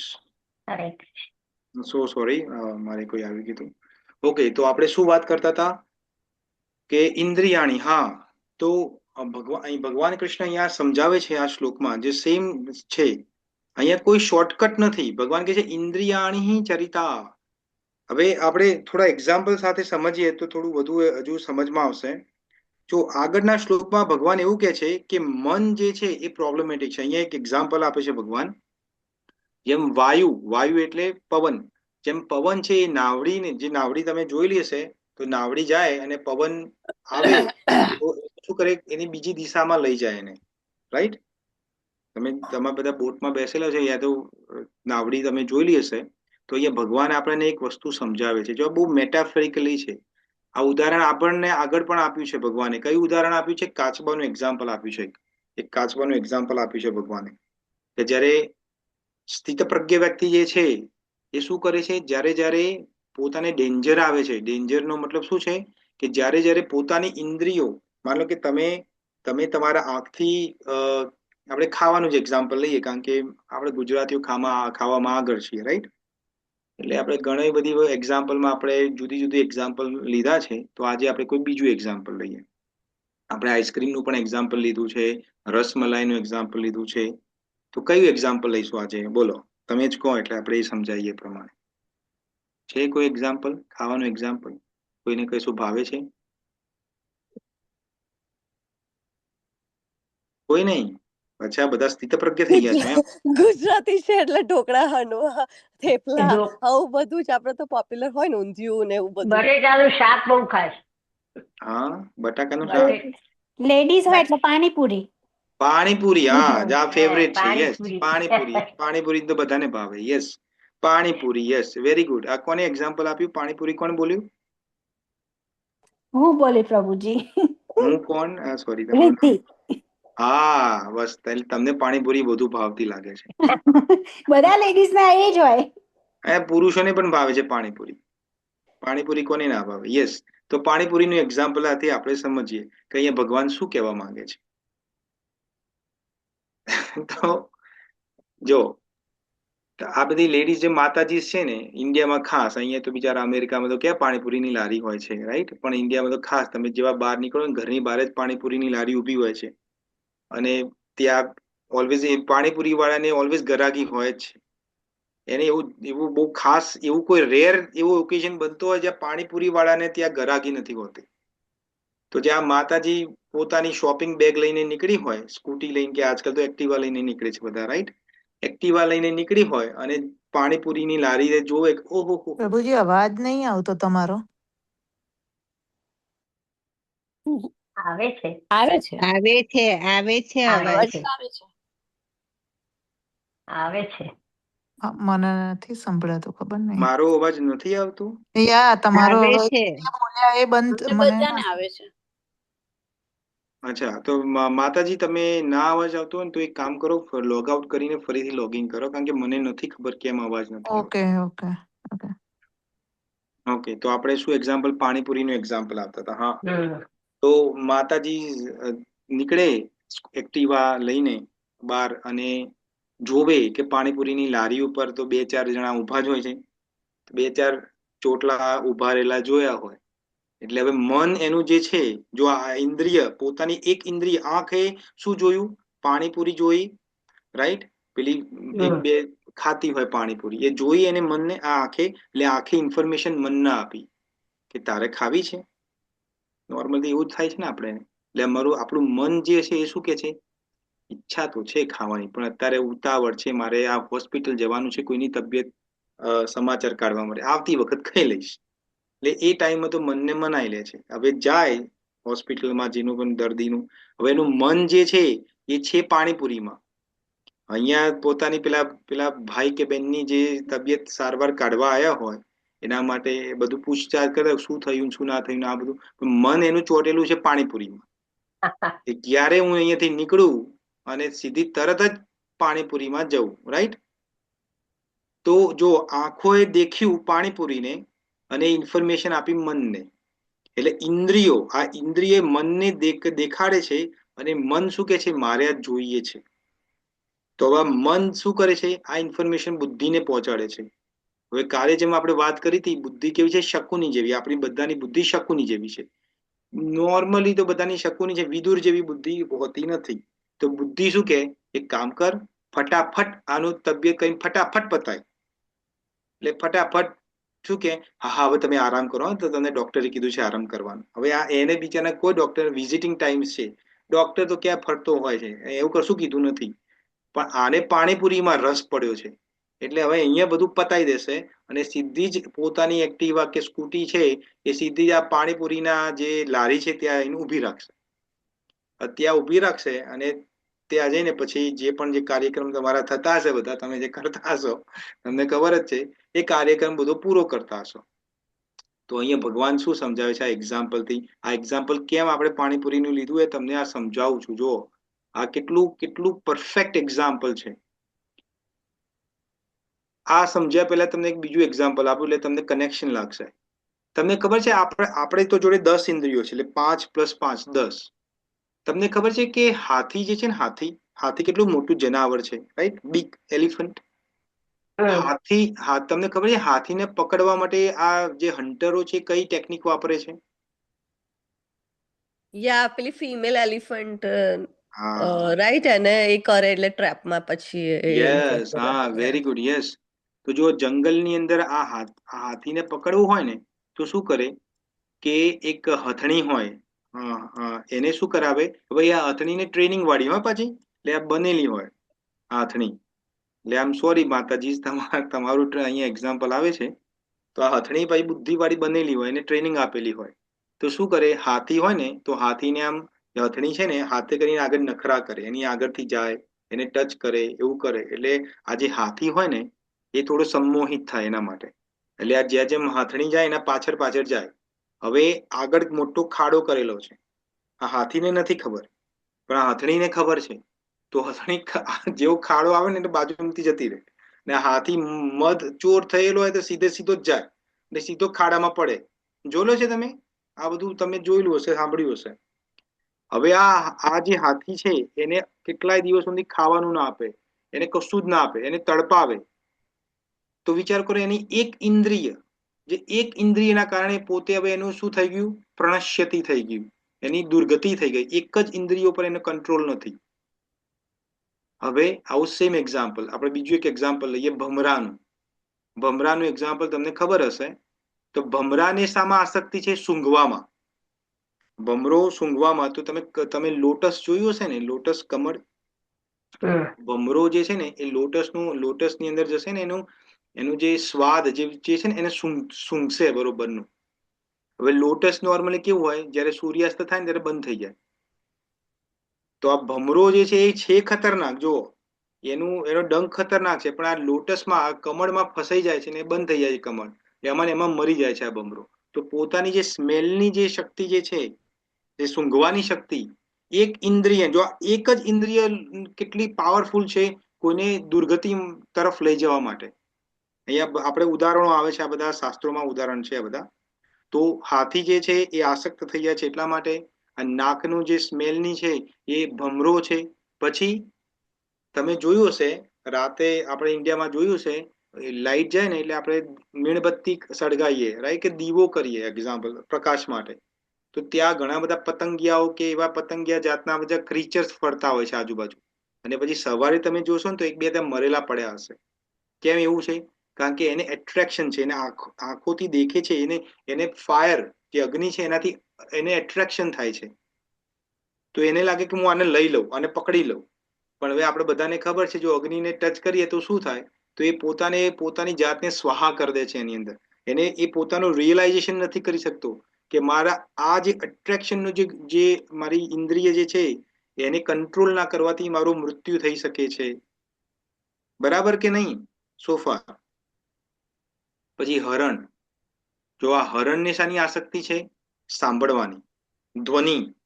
તો જ્યારે હરણને જ્યારે શિકાર કરવો હોય ને, શિકારીને, તો કારણ કે હરણ બહુ ચંચલ છે, બહુ ફટાફટ દોડે. વાઘ એની પાછળ પડે ને તો હરણ એવું દોડે ને કે પકડમાં જ ના આવે. પણ એને પકડવા માટે શું કરે, આ જે શિકારી હોય એવા સાઉન્ડ વાઇબ્રેશનનો પ્રયોગ કરે, એવા ઇન્સ્ટ્રુમેન્ટનો પ્રયોગ કરે જેનાથી એ હરણ ખેંચાઈ જાય છે, એ જ્યાં જે છે જ્યાંથી અવાજ આવે ત્યાં ખેંચાઈ જાય છે. તો પોતાની કાનની ઇન્દ્રિયો પર એનો કંટ્રોલ નથી હરણનો, એટલા માટે એની દુર્ગતિ થાય છે. અને છેલ્લું શું છે? માછલી. માછલી તમે કાંટામાં ફસાયેલી જોઈ હશે. કેમ? કારણ કે એના ટેસ્ટ ઉપર, એના મોં ઉપર એને પેલું એ નથી, શું કહેવાય, કંટ્રોલ નથી. એની જે આપણે ખાવાની જે છે ને ઇન્દ્રી, એના ઉપર કંટ્રોલ નથી. એટલે એને એ માછલી જોવે છે કે આ ખાવાનું પડ્યું છે, એને ખાવા જાય છે, પણ એની અંદર કાંટો ફસાયેલો હોય છે, એટલે મોંમાં કાંટો આવી જાય છે. હવે કાંટો પકડી જાય છે એટલે પછી જો પેલો માછીમાર હોય એને પકડીને લઈ જાય છે, બહાર ખેંચીને. પછી પાણીની બહાર નીકળે એટલે માછલી મરી જાય. તો આ 5 ઇન્દ્રિયો, દરેક એક ઇન્દ્રિયો દુર્ગતિ છે. તો આપણામાં તો 5 ઇન્દ્રિયો છે. તો વિચારો આપણી કેટલી દુર્ગતિ થવાની છે, કે કેટલી દુર્ગતિ આપણે કરી છે આપણી. અહીંયા સમજમાં આવે છે આપણે કે નથી આવતું? બે આવે છે. આવે છે? આવે છે આવે છે, આવે શ્યામસુંદરબેન. છે. ત્યાં સમજાય એક્ઝામ્પલ્સ છે. બહુ સરસ આપ્યા તમે. હા, તો જુઓ. હા, તો હવે આપણે આ બધું નોલેજ લઈ લીધું કે હા ભાઈ ઇન્દ્રિયો છે, ઇન્દ્રિયોને બહુ આપણે આપી દીધી, શક્તિઓ આપી દીધી. એટલે 4 વાગ્યાની ચા પીવી એટલે પીવી જ, રાઈટ? સવારે તપેલું મૂકવું એ મૂકવું જ કન્ફર્મ જ છે. તો હવે એને એને એને એને બધી બહાર કઈ રીતે નીકળવું? અમુક આ જલ્પા માતાજી કીધું કે પ્રભુજી આ બધું સાંભળીએ છીએ પણ આ ચા બંધ થતી નથી અમારી. આ કલ્પનાબેન છે આજે? કલ્પનાબેન આવે છે? કલ્પનાબેન? હા છે. આપણે જો કલ્પનાબેન, તમારી ઉંમર કેટલી? 75 વર્ષ હશે? 70 75? મ્યુટ છો તમે. ઓકે, જ નથી આયા. આના છે ને કલ્પનાબેન? તો આ કલ્પનાબેનની ઉંમર 70 75 વર્ષ છે, પણ ભગવાનની કૃપાથી આ ભગવદ્ ગીતાનું જ્ઞાન જે એમને લે છે, સાંભળે છે કન્ટિન્યુઅસલી, તો એમને ચા છોડી દીધી છે. બોલો, 70 75 વર્ષે કોણ ચા છોડી શકે છે? તો વિચાર કરો, આ કેટલું પાવરફુલ નોલેજ છે આ ભગવદ્ ગીતાનું, કે ખાલી સાંભળવાથી જ. ભગવદ્ ગીતા તમને રીડ કરવાનું પણ નથી કહેતો કે તમે ઘરે જઈને રીડ કરો તો સૌથી ઉત્તમ છે. પણ આપણા જોડે તો બહાના અવેલેબલ જ છે કે ભાઈ પ્રભુજી અમને તો સંસ્કૃત આવડતું નથી, ને ગુજરાતીમાં ભગવદ્ ગીતા અમે વિતરણ કરવા જઈએ કે આ ગુજરાતીની લો કે અમારા ઘરે એ પડી ભગવદ્ ગીતા. પણ ભાઈ તમે પડી છે તો ઓપન કરો છો કદી? કે લાલ કપડામાં જ બાંધીને મૂકી રાખી છે, બસ રોજ એની સામે દીવો ને અગરબત્તી ફરાય કરે. ગીતા ઉપર ભગવદ્ ગીતા, જે ગીતા માતા છે ને, એ પણ કે મને ખોલ અને મને વાંચ, તો મારા આમે દીવાબત્તી કરવાથી કશું નહીં થાય. તો આપણે અહીંયા ભગવદ્ ગીતાનું નોલેજ ફ્રી આપે છે તો પણ લોકો નથી આવતા. આ બધા બહાના તમને આગળ કીધા ને, મરવાનો પણ ટાઈમ નથી. બોલો, જેમ કે યમરાજ એને પૂછીને આવવાનું છે લેવા માટે. બધા કેટલા બહાનાઓ આપે છે લોકો. તો પોતાનો ઉદ્ધાર નથી કરવો એનો મતલબ. એને મજા છે, આ જેલની અંદર મજા છે. ઘણી વાર તમને આ જેલનું એક્ઝામ્પલ આપેલું છે મેં, કે જેલની અંદર જાઓ ને તમે, ગુનો કોઈ કરો ને જેલની અંદર જાઓ ને, તો જેલના અમુક મેન્યુઅલ્સ હોય કે આટલા વાગે ઉઠી જવાનું, આટલા વાગે આ કાર્ય કરવાનું, રાઈટ? બધા એના ટાઈમિંગ્સ હોય. તો શરૂઆતમાં તો તમને ના ફાવે એની અંદર, કારણ કે હવે જે વ્યક્તિ 9 વાગે ઉઠતો હોય એને હવે 5 વાગે ઉઠાડવાનું ચાલુ કરે તો બિચારાને તકલીફ પડે. પણ જેલમાં તો કોઈ સુવિધા નથી, દંડા મારે ત્યાં તો ઊભું થવું પડે તમારે. પણ પછી અમુક ટાઈમ જાય ને, 6 મહિના વર્ષ જેવું થાય ને, પછી તમે ટેવાઈ જાઓ એની અંદર. પછી કે અહીંયા જ મજા છે. તો એમ આ જેલ, આ જે જેલ છે, બ્રહ્માંડ રૂપી જેલ, આ સંસાર ભૌતિક રૂપી જેલ, એમાં આપણે બધા હવે ટેવાઈ ગયા છીએ. આપણે એવું થાય કે ક્યાં જવું ભગવાનના ધામમાં જઈને શું કરવું? અહીંયા જ મજા કરો ને, જે મજા છે અહીંયા જ મજા છે. ભગવાનના ધામમાં કોઈ મજા નથી, કારણ કે એ ભૂલી ગયા છે, આપણું સ્વરૂપ ભૂલી ગયા છે. ત્યાં કેટલી મજા છે. અહીંયા તો થોડું તમે શુગર ખાઓ તો ડાયાબિટીસ થઈ જાય. ભગવાનના ધામમાં તો તમારું જે ભૌતિક તમને સ્પિરિચ્યુઅલ બોડી મળવાનું છે, ત્યાં ગમે એટલી ડાયાબિટીસ, ગમે એટલું શુગર વાળું ખાઓ, શુગરની અંદર રોજ નાઓ તમે, તો તમને ડાયાબિટીસ નથી થવાની. તો તમારે એ શરીર નથી જોતું, એ મજા નથી કરવી. તમારે અહીંયા જે ભૌતિક સંસાર છે ને, એ મજા કરવી છે. એમાં પછી ગોળીઓ ખાવાની, બ્લડ શુગર ને બીપી ને આ ઢેકણું ને પૂછવું, બધું કેટલું બધું પ્રોબ્લેમ છે. તો આપણે અહીંયા ફવટ આવી ગયું છે આપણી, કે અહીંયા જ મજા છે, નહીં આપણે જવું. એટલે પોતાનું કલ્યાણ કઈ રીતે કરવું એના માટે કોઈ જાગૃત નથી. અને જે અમારા જેવા જે તુચ્છ લોકો કોક વખત તમને આપે ને કે થોડું અમારા ક્લાસમાં આવો ને પ્રભુજી, આ ટાઈમ મેર નથી પડ્યો, આખો દિવસ ટાઈમ છે, પણ આ તમારો આ પર્ટિક્યુલર 8:30 વાગ્યાનો ટાઈમ છે ને, એ મેર. અમારે કાલ સવારે વહેલા જોબ ઉપર જવાનું હોય છે. બોલો હવે આ લોકોને શું કહેવું? ભાઈ તમારે સવારે જોબ ઉપર જાય તો અમારે પણ કામ ધંધા તો અમારે પણ છે. અમે અમારા કામ ધંધા મૂકીને આ ભગવદ્ ગીતાનું જે તમે જ્ઞાન જે તમે આપી રહ્યા છે તો એ કેમ આપી રહ્યા છે? અમે શું કામ અમારો ટાઈમ વેસ્ટ કરીએ છીએ? કે અમારે કૃષ્ણના પ્રિય થવું છે.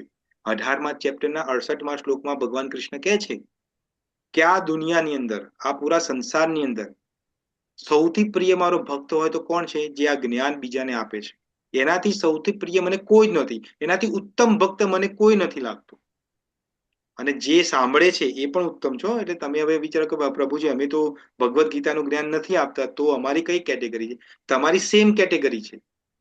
જે ભગવદ્ ગીતાનું જ્ઞાન આપે છે અને જે ભગવદ્ ગીતાનું જ્ઞાન લે છે, એ બંને ભગવાનના અત્યંત પ્રિય છે. કારણ કે ભગવાનને ખબર છે આ વ્યક્તિ અત્યારે સાંભળે છે તો એક દિવસ એના પર ચાલવાનું પણ ચાલુ કરશે. મેં વારંવાર આપણે એક્ઝામ્પલ અમુક તમને એટલા માટે આપું છું કે એ એક્ઝામ્પલ થી આ કલ્પનાબેનની ચા છૂટી ગઈ. અમુક લોકોની નથી છૂટતી. છોડવાનો પ્રયત્ન કરજો, કારણ કે ગઈકાલે આપણે સમજાયું હતું ચાની અંદર કલયુગ કઈ રીતે રહેલો છે, તમને સમજાયું હતું. જ્યાં કલયુગ છે ત્યાં શાંતિ કદી આવતી નથી. પ્રભુજી છોડવાની જ છે. હા, તો ક્યારની રાહ જોવાની છે? આજે જ મૂકી દો. મુહૂર્ત જોવું છે તો હું મુહૂર્ત પણ જોઉં છું. હા, આજથી જ મૂકી દો. ચા ને બધું બહાર ફેંકી દો. 1-2 દિવસ માથું દુખાશે, કોઈ વાંધો નહીં, દુખાવા દો. કરવું જ છે તો કરવાનું જ છે. આ તો ક્યારે કરવાનું છે? અત્યારે જ કરવાનું છે. એનીવે આપણે આપણા ટોપિક ઉપર પાછા આવીએ. તો હવે આપણું બધું નોલેજ તો લઈ લીધું, પણ હવે આમાંથી નીકળવું કઈ રીતે બહાર? આ બધામાંથી કઈ રીતે બહાર નીકળવું? તો ભગવાન જ સમજાવે છે આપણને. શું કે છે ભગવાન? જુઓ, આ નાવડીનું એક એક્ઝામ્પલ આપ્યું ભગવાને. તો ભગવાન શું કે છે કે જ્યારે નાવિક જે હોય છે, જે નાવડીને ચલાવે છે, બોટ્સમેન, રાઈટ? તો એ શું કરે? એને ખબર પડે કાં તો પહેલા તો શું કરે રહ્યો? પહેલા તો જ્યારે નદીમાં કે દરિયામાં જાય તો પહેલા તો વેધર એપ હતી નહીં. અત્યારે તો વેધર એપ આવી ગઈ છે, રાઈટ? તો વેધર એપ જોઈ લે કે ભાઈ કે તોફાન બોફાન, હરિકેન કે ટોર્નેડો બર્નેડો કશું આવવાનું છે. હવે માની લો કે એને નથી જોયું, વેધર નથી જોયું, અને એ નાવડી એને ચલાવી છે. હવે આવે છે, તુફાન આવે છે, રાઈટ? તો શું કરે રહ્યો? તુફાન આવે છે તો એ કૂદકો મારી લે અંદર દરિયામાં? ના. ભગવાન શું સમજાવે છે કે જે સ્કિલફુલ, જે બુદ્ધિવાળો વ્યક્તિ છે ને, એ શું કરે? એ જે તુફાન જે બાજુથી આવતું હોય ને એનાથી દૂર જતો રહે. થાય કે ના થાય? દૂર જતો રહે કે ના જતો રહે? તો એનાથી બચી, તો એને ટેકનિક કહેવાય અવોઇડન્સ. એને અવોઇડન્સની ટેકનિક કહેવાય. અવોઇડન્સ એટલે એને એનાથી દૂર રહેવું. અમુક વખત એ પોસિબલ નથી હોતું. ઓપોઝિટ દિશામાં જતો રહે. હા, હવે ઓપોઝિટ એટલે તમારે જવું છે દિલ્હી અને તમે મુંબઈ બાજુ જાવ, એ ના ચાલે પાછું. એટલે એ ભાઈ ઓપોઝિટ. એવું નહીં, પવન આવતો હોય એનાથી. હા, તો એક્ઝામ્પલ એ છે કે માની અમુક વખતે અવોઇડન્સ નથી પોસિબલ, તો એને સહન કરો, ઇન્ડ્યોરન્સ કરો. તો આપણે સ્ટ્રેટેજી શું છે આપણી? પહેલા તો અવોઇડ કરવાનો ટ્રાય કરો. જો નથી તો એને ઇન્ડ્યોર કરવાનો ટ્રાય કરો. અને ઇન્ડ્યોર પણ પોસિબલ નથી, અમુક વખતે આપણે સહન નથી કરી શકતા, તો ભગવાન કહે છે કે ડિસ્ટ્રક્શન ઇઝ ઇનવિટેબલ. તો તમારી દુર્ગતિ પાકી છે. તો આપણે એક્ઝામ્પલ આપ્યું તો તમને પાણીપુરીનું. આપણે ફરીથી તમને પાણીપુરીના એક્ઝામ્પલમાં લઈ જઈએ. તો પાણીપુરી, તમે સ્કૂટી એક્ટિવા ચલાવો, પાણીપુરીની લારી જો એટલે મનમાં મન થાય, ઓહો આજે તો 100 રૂપિયાની પાણીપુરી ખાઈ જ લેવી છે. આઈ ડોન્ટ નો 100 રૂપિયામાં કેટલી આવતી છે, કદાચ 5 પણ નહીં આવતી હોય આજકાલ તો. અમે હતા ત્યારે 1 રૂપિયાની એક આવતી હતી. અત્યારે તો ખબર નહીં ભગવાન કર કેટલાની આવતી હશે, રાઈટ? તો પહેલા તો એને અવોઇડ કરો. એને જોયું, ઇટ્સ ઓકે, અવોઇડ કરો. પણ અમુક વખતે આપણા મનમાં એ વિચારો આવે કે પાણીપુરી ખાવી છે, પાણીપુરી ખાવી, તો એ વિચારને સહન કરો. એના પર એક્શન ના લો. તરત આપણે એના પર એક્શન લઈ લઈએ છીએ કે ના, મારે તો ખાવી જ છે, મારે ખાવી જ છે, મારે પાણીપુરી, દહીં પૂરી ખાવી છે, ચાટ ખાવી છે, આ ખાવી છે, તે ખાવી છે. પણ વિચારો કેટલા બધા જોરદાર. આવા દો વિચારોને, આવા દો, કારણ કે વિચારોને તમે સ્ટોપ નહીં કરી શકો. ભગવાન કૃષ્ણ અહીંયા સમજાવે છે કે ઇન્દ્રિયોને તમે તમારે એવું એક ટાઈમ નહીં બને કે તમારી ઇન્દ્રિયો ખાલી રહેશે. તમે એવું કદી નહીં બને કે સવારથી રાત સુધી આંખો બંધ કરીને બેસી રહો. ના ના ના ના, મારે ઇન્દ્રિયોને એન્ગેજ કરવી જ નથી. હું આજે કશું જોઈશ જ નહીં. કશું જોઈશ નહીં તો મને મન જ નહીં થાય કશું ખાવાનું. પોસિબલ જ નથી. ઇન્દ્રિયો જે છે તો આંખ તો જોવાનું કાર્ય કરશે જ. તમે કાનમાં રૂ નાખી દેશો તો એ ઇન્દ્રિય પોતાનું કાર્ય સાંભળવાનું કરશે જ. મોં છે તો ખાવાનું કે બોલવાનું કાર્ય કરશે જ. નાક છે તો સૂંઘવાનું કાર્ય કરશે જ. તો ભગવાન શું કે છે? એ ઇન્દ્રિયોને શું કરો? મારી સેવામાં લગાવી દો. જો ભગવાનની સેવામાં ઇન્દ્રિયોને લાગી જાય ને, તો ભગવાન આજ ભગવદ્ ગીતાના આગળના શ્લોકોમાં કહેશે, યત કરોસી યત જુહોસી યત અજ્ઞાસી. ભગવાન કહે છે કે તું મારા માટે જે કરીશ ને તો એક કર્મનું ફળ તને પ્રાપ્ત નહીં થાય. આ ત્રીજા ચેપ્ટરમાં જ હમણાં આગળ આવશે કે જે કાર્ય, જે કર્મ વિષ્ણુ માટે કરવામાં આવે છે, વિષ્ણુ એટલે ભગવાન માટે જે કાર્ય કરવાના છે એનો શું થાય છે, એનો કદી કર્મનું ફળ પ્રાપ્ત થતું નથી, કારણ કે એ સ્વયં ભગવાન માટે કરવામાં આવ્યું છે.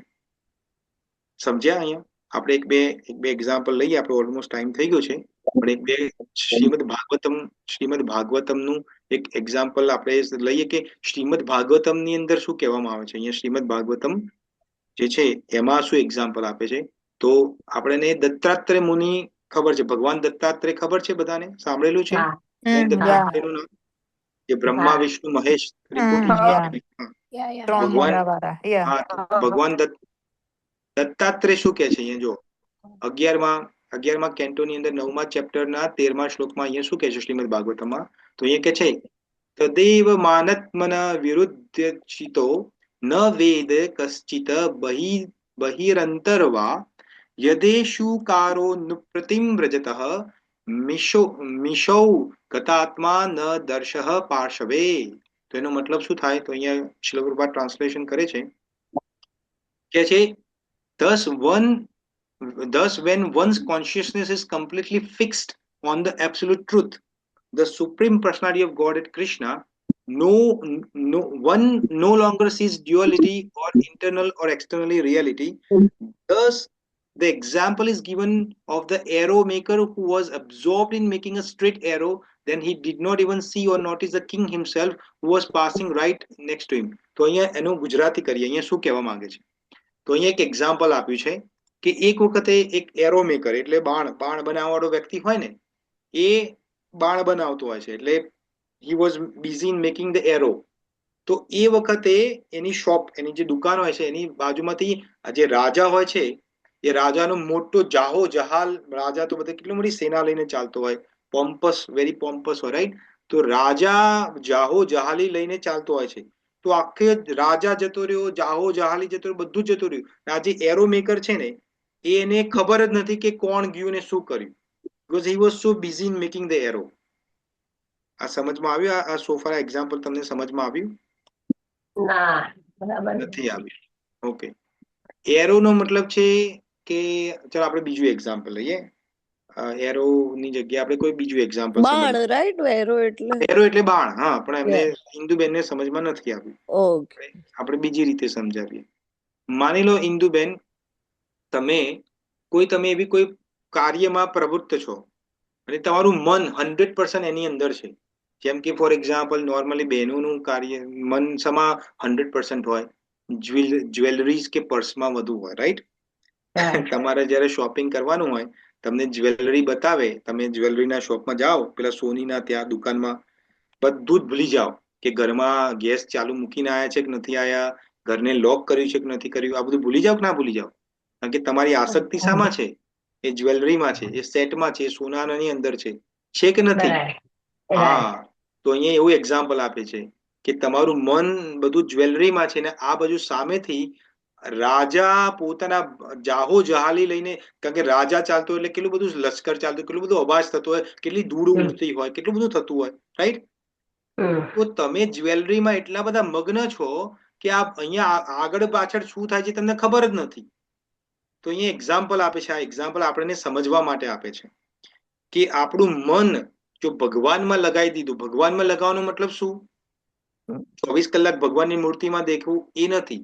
ભગવાનમાં મન લગાવવાના ઘણા બધા એ છે. પહેલું તો વસ્તુ છે કે ભગવાનની કથામાં મન પરોવો. તો પેલા પણ પ્રભુ આ જ પ્રોબ્લેમ છે ને, અમે કથા સાંભળીએ છીએ પણ કથામાં મન જ નથી લાગતું. ગમે એટલી કથા તમે સાંભળીએ પણ મજા જ નથી આવતી. આ મન લાગતું નથી, ચોંટતું નથી. કેમ નથી ચોંટતું મન? એનું એક કારણ છે. કારણ કે આ મન પોતાની ઇન્દ્રિયોથી કાર્ય કરે છે. આ મનના સાધનો, વેપન્સ જે હોય છે મનના વેપન્સ છે આ 10 ઇન્દ્રિયો. તો 10 ઇન્દ્રિયોથી એમાંથી પાવર ખેંચી લેવાનો છે આપણે. તો આપ માનો કે તમે માળા કરતા હોય, હરે કૃષ્ણ કૃષ્ણ કૃષ્ણ હરે હરે, હરે રામ રામ રામ હરે હરે, અને તરત તમે ખોલો ને તમને કશુંક દેખાય સામે, કશુંક કામ પડેલું પેન્ડિંગ કામ દેખાય, કપડા વાળેલા નથી, એક્ઝામ્પલ તમને દેખાય, ઘરમાં બેઠા હોય તો તમને આ બધું દેખાય, કપડા વાળેલા નથી, તો તરત તમારું મન શું કે, એ માળા બંધ કર, પેલા કપડા વાળી લે. થાય કે ના થાય? એટલે તમે શું કરો, આ મૂકી માળા બાજુમાં અને ઉભા થઈને કપડા વાળો. હવે કપડા વાળતી વખતે જો એકલા કપડા વાળતા હોય ને તો સારું છે. કપડા વાળતી વખતે જો બેનપણીનો ફોન આવી ગયો, પતી ગયું. પછી એ કલાકોના કલાકો ગઈ એમાં. થાય કે ના થાય? થાય કે ના થાય? થાય થાય. રાઈટ થાય. જેમ કે કોઈ સ્ટુડન્ટ હોય, એની એક્ઝામ છે કાલે, આવતીકાલે એક્ઝામ છે, અને બહુ ઇન્ડિયા પાકિસ્તાનની મેચ ચાલુ છે, તો અંદર એને મન થાય થોડી વાર 15-20 મિનિટ ખાલી આ છેલ્લી 10 ઓવર બાકી રહી છે જોઈ લઉં, પછી ભણવાનું તો છે, આખી રાત જાગીને ભણીશ. અને શું કરે, આખી રાત જાગીને ભણવાનું વિચારે, પણ એ શું કરે, એ ટીવી ચાલુ કરે, અને ત્યાં ટીવી ચાલુ કરી, હવે એ મેચ જોવા માટે એને 10-15 ઓવર જોવી છે, પણ આખી જે 8 કલાકની મેચ છે, 8 કલાકની મેચ પૂરી જોવે, પતાવે. અંદર વચ્ચે જે એડવર્ટાઇઝ આવે ને એ પણ જોવે, તો હમામની એડવર્ટાઇઝ આવી છે કે કઈ એડવર્ટાઇઝ આવે છે, બધું જ જોવે, એક એક વસ્તુ જોવે પાછો. હવે કાલે એની એક્ઝામ છે, તો એનું મન શામાં ચોટેલું છે, એની અંદર છે. તો આપણું મનને વારંવાર ભગવાન તરફ લઈ જવાનું છે. પહેલા નહીં મજા આવે. જેમ ચા છે ને, તમે ચા છોડવાનો પ્રયત્ન કરો ને તો તમને 3:45 થશે ને, 3:45 થાય ને એટલે મન કહેશે, એ ચા પીવાની નથી? આપણે કે ના ના ના ના ના, મેં પ્રોમિસ કરી છે, મારે ચા નથી પીવાની. ભાઈ 3:45 ને ભાઈ 5 મિનિટ બાકી હોય ને એટલે અંદર અવાજ આવે, એ આજે ચા પી લે ને, એક કામ કર, આજે અડધો કપ પી લે, કાલે 1/4 કપ પીજે, અને પરમ દિવસ છોડી દેજે. આ બધું અંદર ચાલે આપણા મનમાં. અને 4 વાગે નહીં ને આપણી તપેલી સીધી ગેસ ઉપર હોય, અને ક્યારે 4:10 થાય નહીં ને અડધો કપ પી લીધો ખબર ના પડે આપણને. થાય કે ના થાય વસ્તુ? થાય. આ બધું કોમન છે, આ બધું થતું જ હોય છે તમને લોકો. યસ. તો ક્વેશ્ચન શું છે કે પોતાની ઇન્દ્રિયોને અવોઇડન્સ કરો, ત્યાંથી દૂર નીકાળ લો. તમે જોવો છો એક્ઝામ્પલ કે ચા પીવાની અર્જ થઈ છે તમને, મનમાં ચા પીવાનું તમને પેલું એ થાય છે, રાઈટ? અમુક વખત એવું થાય, તમે અમુક ટાઈમ સુધી ચા ના પીવો ને, અને પછી કોઈને ચા પીતા જુઓ તો અંદર મનમાં, કારણ કે રસ પડેલો છે, આપણે આગળનો એક શ્લોક જોયો તો, રસો વર્જમાં રસોપ્યસ્ય, ભગવાને કીધું છે કે રસ હજુ બાકી છે એની અંદર. તો એ રસ અંદરથી કે એક ઘૂંટડો પી લે ને, કેટલો ટાઈમ થઈ ગયો છે ત્યાં ચા પીધી નથી, તો ત્યાંથી નીકળી જાઓ તમે, ત્યાંથી દૂર જતા રહો, પોતાની જાતને અવોઇડ કરો. પણ અમુક વખત એવું થાય કે એ પોસિબલ નથી તમારા માટે, તો એ અર્જને સહન કરો. ભગવાન કહે છે ધીરમ, સહન કરો, ધીર કરો. તો જ્યારે આ બધી જ્યારે તમારા લાઈફમાં આ બધું જ્યારે થાય, તો તમને આ બધું ભગવદ્ ગીતાનું જ્ઞાન યાદ આવશે. તો શું યાદ આવશે? તો પહેલા તમને કાચબાનું એક્ઝામ્પલ યાદ રાખવાનું છે, કે કાચબો જેમ પોતાની અંગોને સમાઈ લે છે અંદર, એમ આપણી ઇન્દ્રિયોને સમાઈ લેવાની છે. ઇન્દ્રિયોને સમાઈ લેવાનો મતલબ શું છે? આંખને ફોડી નથી નાખવાની, આંખ તો ત્યાંની ત્યાં જ છે, પણ પોતાનો જે અંદરનો રસ છે ને એને અહીંયા લઈ જવાનો છે, કે ના, મેં કયા કારણથી આને છોડી છે, મારે ભગવાનને પ્રાપ્ત કરવાના છે. તો ચા પીને તો હું કલયુગને આમંત્રણ કરું છું. તો ભગવાન કે જ્યાં કલયુગ છે ત્યાં ભગવાન નથી, જ્યાં ભગવાન છે ત્યાં કલયુગ નથી. સિમ્પલ છે. તો તમારો ગોલ શું છે? ગોલ છે ભગવાનનો પ્રાપ્ત કરો. તો પોતાની ઇન્દ્રિયોને ત્યાંથી હટાઈ લો. હવે અમુક વાત નથી હટી શકતી, તો એ અર્જને સહન કરો, ધીરમ, સહન કરો એને. ભગવાન કે છે ને, માત્રા સ્પર્શાસ્તુ કૌંતેય શીતોષ્ણ સુખ દુઃખદાહ આગમા અપાયનો અનિત્યાસ તામ તિતિક્ષ ભારત. બીજા ચેપ્ટરનો 14મો શ્લોક. તો ધીરમ, સહન કરો. અને જો બહુ 5 મિનિટ, 10 મિનિટ, આ 10 મિનિટ તમે સહન કરશો ને, 11મી મિનિટ એ થશે કે બરોબર જ છે, પછી તમને એવું થશે સારું કર્યું ચા ના પીધી. કે ક્રોધ આવે, કોઈના પર ગુસ્સો આવે તો એને સહન કરો.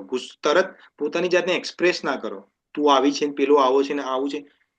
ક્રોધ અંદરથી તો એવો જ્વાળામુખી ફાટતો હોય, પણ એને સહન કરો. અને 11મી મિનિટ જો, 11મી મિનિટે ક્રોધ તમારો જતો રહેશે. કાં તો એ ક્રોધ આવે ને તો ત્યાંથી સાઈડમાં ખસી જાઓ.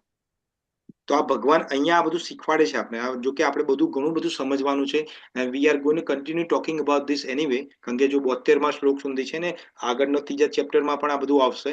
પણ અત્યારે આમાંથી શું સમજવાનું છે, ભગવાન શું સમજાવે છે કે ઇન્દ્રિયોને પાવર આપશો તો મન મજબૂત થશે. મન મજબૂત થશે તો તમારી બુદ્ધિ આ બુદ્ધિ શકુની બુદ્ધિ છે એને પૂરું કરવાનો ટ્રાય કરશે, કારણ કે બુદ્ધિને તો બુદ્ધિ જો કે મનથી ઉપર છે પણ મનની સહચારી છે.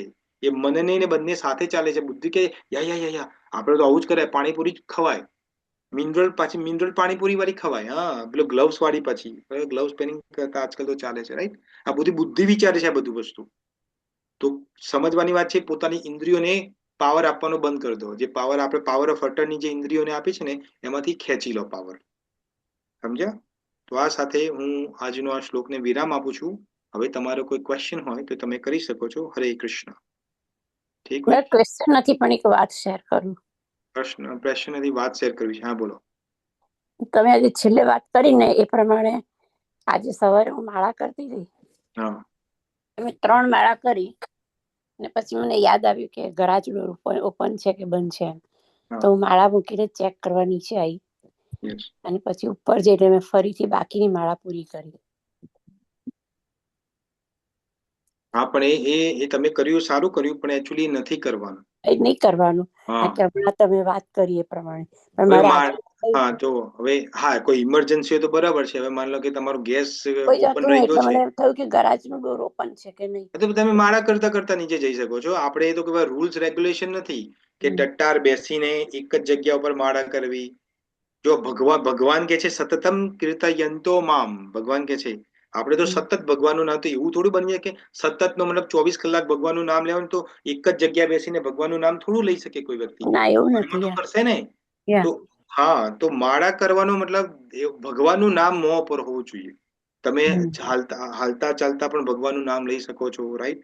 એ આપણે કર્મકાંડીમાં નથી જવાનું. આપણે જે બીજા બધા જે કર્મકાંડી છે એમાં એવું છે કે ભાઈ તમારે એક અમુક નિયમો હોય. જો આ ભગવાન, એટલા માટે હરે કૃષ્ણ મહામંત્ર ને મહામંત્ર કેમ કીધો છે? કારણ કે એના પર કોઈ રૂલ્સ રેગ્યુલેશન નથી. બાકી બીજા જેટલા પણ મંત્રો છે એના રૂલ્સ છે. ગાયત્રી મંત્ર છે એક્ઝામ્પલ, આપણે ગાયત્રી મંત્ર વિશે તો કેટલું ડિટેલમાં વાત કરેલી છે.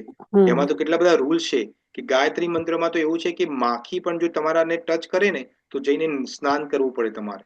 એટલો બધા રેગ્યુલેશન છે. માખી, હવે માખીને તો ક્યાં ટચ કરે, તમે ક્યાં રોકવા જવાના છો? ઇન્ડિયામાં તો ખાસ. યા તમે હા તો એક માખી વિચારો, માખી તમને ટચ થાય તો નહીં ને પછી ગાયત્રી મંત્ર કરવો પડે. એ પણ કેવું ઉપાંશુ જપ હોવો જોઈએ. આજે આજકાલ જે ગાયત્રી મંત્ર બધા ચાલે છે ટેપમાં, ઓમ ભૂર ભુવસ્વઃ તસ્તવિત, આ તો ઘોર તમે એ કરો છો, આ તો અપરાધ છે. ગાયત્રી મંત્ર કદી આજથી જોર જોરથી ના કરે. ગાયત્રી મંત્ર દીક્ષિત હોય તો જ થાય તમારાથી. એના તો પેલા એ છે અનુશ્ચરણ છે ગાયત્રીના. કેટલા બધા નિયાંશ ને બધું કરવું પડે છે, બધું ડિટેલમાં છે. તો આપણે આ હરે કૃષ્ણ મંત્રમાં આવું કશું જ નથી. આ તમે ઉઠ્યા સવારે, મોં સાફ કર્યું, બ્રશ કર્યો, નાયા પણ નથી, બેડ ઉપર નથી કરવાના. ખાલી બેડ ઉપર આપણે માળા નથી કરવાની, પણ બેડ સિવાય ગમે ત્યાં બેસીને ગમે ત્યાં ચાલતા ફરતા ભગવાનનું નામ લેવાનું છે. ને ભગવાનનું નામ એટલું પવિત્ર છે કે બધું જ નષ્ટ કરી દે છે. આપણે એક એક્ઝામ્પલ આપી દઉં તમને કે સૂર્યનારાયણ ભગવાન જે છે તપે છે. સૂર્યનારાયણ ભગવાન તપે છે તો એ જે પાણી છે એને બાષ્પીભવન કરે છે. તો કોઈ વ્યક્તિએ કર્યું હોય તો એ પણ પાણી છે તો એમાંથી એ લઈ લે છે, પાણી લઈ લે છે. તો એનાથી સૂર્યનારાયણ ભગવાન થોડા પેલા એ થઈ જાય છે, ગંદા નથી થઈ થતા. જાય છે. હા, તો ભગવાનનું નામ એટલું સ્ટ્રોંગ છે, રાઈટ. કોઈ ઇમરજન્સી હોય તો વાત જુદી છે, પણ મન તમને બધા જો મન જે આ બુદ્ધિ છે ને આ બધું તમને બતાવશે. જયારે તમે ભગવાનનું નામ લેશો ને ત્યારે બધું બતાવશે. જો આ કરવાનું બાકી રહી ગયું છે, પેલું બાકી, તો મનને બુદ્ધિ કરે બાજુ બેસી જા, મારે માળા કરવાની છે, મને ભગવાનનું નામ લેવાનું છે, ભગવાનને પ્રાપ્ત કરવાનું છે, તું બંધ થઈ જા, ચૂપ થઈ જા. આ બહુ હેરાન કરશે તમને. પણ આ તમે અભ્યાસ કરશો તો એક ટાઈમ એવો આવશે કે આ બધું અંદર ચાલતું રહેશે, તમને બહાર કોઈ ફરક નહીં પડે. પણ અભ્યાસ. ઓકે, બીજા કોઈનો કોઈ ક્વેશ્ચન છે? હરે કૃષ્ણ. હરે કૃષ્ણ પ્રભુજી. મારે એટલું પૂછ્યું હતું, તમે કહ્યું કે આપણે ઉઠીને લાઈક બ્રશ કરીને માળા, પણ એવું થાય કે લાઈક નયા વગર તુલસી માળા ને આપણે લાઈક હાથમાં ફેરવીએ તો એવું ચાલે? હા, કોઈ વાંધો નથી, no problem, there is no regulation. પણ નોર્મલી તુલસીની માળા એ લોકોને કરવી જોઈએ જે દીક્ષિત છે. જે લોકો દીક્ષિત નથી એને નીમ એટલે નીમને શું કહેવાય? લીમડો. હા, તો લીમડો જે છે એની માળા આવે છે. આપણે એમની માળા આપણે વિતરણ કરીએ જ છીએ અને બધા જ કોઈ પણ ઇસ્કોન ટેમ્પલમાં તમને મળી જશે. કેમ એવું છે એનું કારણ છે. જો દીક્ષિત થવું એક રીઝન છે કે તમે હવે ભગવાનના જે રિપ્રેઝેન્ટેટિવ છે ગુરુ એના શરણમાં છો. તો રિપ્રેઝેન્ટેટિવ એટલીસ્ટ તમે ભગવાનના રિપ્રેઝેન્ટેટિવ નો મતલબ છે ભગવાનના શરણમાં છો. તો હવે વાંધો નથી, એ રેગ્યુલેશન તમને નથી પડતા. પણ કારણ કે તમે દીક્ષિત નથી તો એનો મતલબ કે તમે કમિટેડ નથી, સંકલ્પ નથી તમારો. હવે અમારે જેમ કે અમે બધા દીક્ષિત છીએ તો અમારે મિનિમમ 16 માળા તો કરવાની, મિનિમમ તો કરવાની જ છે. આ અમારો સંકલ્પ છે ગુરુ માટે, કે ભગવાનની સામે અમે સંકલ્પ લીધેલો છે, બધા વૈષ્ણવો સામે સંકલ્પ લીધેલો છે. તો હવે આ અમારું કમિટમેન્ટ થઈ ગયું છે લાઈફ ભર, જ્યાં સુધી હવે જિંદગી છે ત્યાં સુધી અમારે રોજ આ કરવાનું જ છે. તો એક કમિટમેન્ટ છે ને. આપણે જે દીક્ષિત નથી એ નોર્મલી એને કેવું, હવે આજે નથી થઈ માળા તે ઓકે. તો એટલા કારણે એને તુલસી પર માળા ના કરવી જોઈએ. પણ તમે કરતા હશો તો એમાં કોઈ વાંધો નથી, એમાં કોઈ આપણે કોઈ હાર્ડ એન્ડ ફાસ્ટ રૂલ નથી. તો એમાંથી કોઈ તમને અપરાધ નહીં લાગે. પણ હા, પલંગ ઉપર બેસીને જ્યાં તમે સુવો છો એના પર બેસીને ના કરવી જોઈએ. એ તો હું તો જો કે ટચે નહીં કરતી નયા વગર માળાને. એટલે જ મેં તમને ક્વેશ્ચન પૂછ્યું. મેં તો કે તમે કહો છો કે માળા કરવી એટલે હું કોઈ દિવસ તુલસી માળાથી જ કરું છું, પણ કોઈ દિવસ હું એને ટચ નથી કરતી નયા વગર. એટલે જ કોઈ મેં વાંધો તમને નથી. ક્વેશ્ચન. તમે નહીં કરતા હો તો બહુ સુંદર, પણ પણ નાહવાનું થાય તો બ્રશ કરી લો તમે અને પછી કરો તો it's very good, it's okay. એમાં કોઈ હાર્ડ એન્ડ ફાસ્ટ રૂલ નથી, કારણ કે ભગવાનનું નામ પવિત્ર છે. પણ તમે તો પલંગ ઉપર નહીં તો ઘણીવાર આપણે રાત્રે સુતા સુતા એવી રીતે ઘણીવાર કરતા જોઈએ છે. સુતા સુતા તમે પલંગમાં કરો છો, માળા લઈને નથી કરતા, એમને એમ કરો. મોડે બોલીએ છે ને. હા, એ બરાબર. મોડે જ બોલવાનું. હા, એ મોડે બોલીએ છે. અમુક વખતે અમને ક્વેશ્ચન પૂછે છે જયારે અમે પ્રીચિંગમાં જઈએ ને, તો બધા આપણા ગુજરાતીઓમાં થોડું વધુ એક્સ્ટ્રા બુદ્ધિ આપી છે ભગવાને, રાઈટ? તો અમને ક્વેશ્ચન પૂછે કે પ્રભુજી આ તમે માળા કરવાનું કહો છો, પણ અમે તો સતત ભગવાનનું નામ મનમાં લઈએ છીએ, અમે માળા નથી કરતા, તો ચાલે? તો અમે એમને કહીએ, અમે અમને આ જવાબ આપીએ છીએ. અમે કહીએ હા હા ચોક્કસ. હવે મને કહો, તમને હું આ $100 બંડલ આપું, તમે મને ઉછીના પૈસા આપ્યો હોય $10,000 અને તમને પાછા આપું, તો તમે એમ એક એક ગણો છો કે નથી ગણતા? એમને લઈ લો છો કે હા ભાઈ વિશ્વાસ છે કે જે તમે 10,000 આપ્યા તો 10,000 હશે જ અંદર. તો હોય છે વિશ્વાસ? ત્યાં તો એક એક નોટ ગણો છો ને તમે. ગણીએ પાછા લે. એમાં કોમ્પ્રોમાઇઝ નહીં ને. તો અહીંયા આ છે જુઓ. તો અમારા જે આપણા આચાર્યો જે છે ષડ ગોસ્વામીઓ છે, એ આ કે છે કે જે, કારણ કે તમે જોજો નોર્મલી જે મનથી નામ લેશે ને એવું લાગે અમે તો આજે કેટલું બધું ભગવાનનું નામ લીધું, પણ એ જ નામ જો માળામાં કન્વર્ટ કરો ને તો તમારી 2 કે 4 માળા પણ ના થાય. બરાબર. માળા ઘણી ઘણીને કેમ કરવાની છે કે એટલીસ્ટ એ જે નામ જે છે તમારું રેકોર્ડ થાય છે કે ભાઈ આટલું નામ તો લીધું જ છે તમે. પેલું મનમાં તો લેતા મનમાં હરે કૃષ્ણ કરો, પછી પાછું કશું કોઈ આવી જાય, ફોન આવી જાય, કોઈની વાત ચાલુ થાય, એ ભૂલાઈ જાય. પછી એ 1, 2, 4, 5 કલાક પછી યાદ આવે કે ઓહો હોય આ મારે માળા કરવાની ને. પાછું થોડું હરે કૃષ્ણ ચાલુ હોય, પાછું કોઈ બીજું એન્ગેજમેન્ટ આવે, ખાવા બેસતા હોય તો બીજું, તો એટલે ભૂલાઈ જાય. પછી કે અમે આ બધા અમને ખબર છે, અમે ગુજરાતી, હું પણ ગુજરાતી જ છું, એટલે આ બધા એક્ઝામ્પલ અમને મળતા જ હોય છે. તો પલંગ ઉપર ઊંઘતી વખતે માળા ના કરો તો ચાલે, મનમાં નામ લો ચોકે, પણ માળા જયારે હાથમાં હોય ત્યારે પલંગ ઉપર બેસીને કે પછી આપણું જે રેસ્ટરૂમ છે એમાં ના જવું જોઈએ. એ અસભ્યતા છે. એટલા માટે એ તમોગુણી છે, એનું કારણ છે, પાછું એનું રીઝન છે, બહુ ડિટેલમાં છે, તમોગુણનો વાસ છે એટલા માટે. ઓકે, બીજો કોઈ ક્વેશ્ચન કોઈનો? Any question? No question?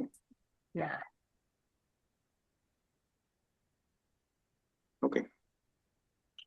તો આઈ થિંક બધાને સમજમાં આવી ગયું છે. તો હવે આપણે ફરીથી કાલે મળવાના છીએ 8:30 વાગે, અને આગળના 2 શ્લોક કાલે લેવાના છીએ, કારણ કે બંને ઇન્ટરકનેક્ટેડ શ્લોક છે. 68 આપણે 67 68 અને 69 ટ્રાય કરીશું, બંને શ્લોક સાથે લઈશું અને એને સમજવાનો પ્રયત્ન કરીશું, અને પોતાને પ્રેક્ટિકલ લાઈફની અંદર આપણે એને કઈ રીતે ઇમ્પ્લિમેન્ટ કરીએ.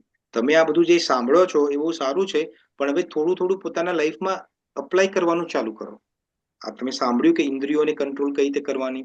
હવે જયારે સિચ્યુએશન આવે તો એને થોડું એવું બનશે કે 10 વખતમાં તમારે એક જ વખત તમને સક્સેસ મળશે, 9 વખત તમે નહીં કરી શકો, પણ એક વખત કર્યું ને તો હવે એ એક વખત 2 વખતમાં પરિવર્તિત થશે, 2 એ 3માં થશે, 3 6માં થશે, અને એક એવો ટાઈમ આવશે કે તમે અંદર તમારું બધું શાંત થતું જશે, બહાર બધું ચાલતું રહેશે, અંદર શાંતિ છે.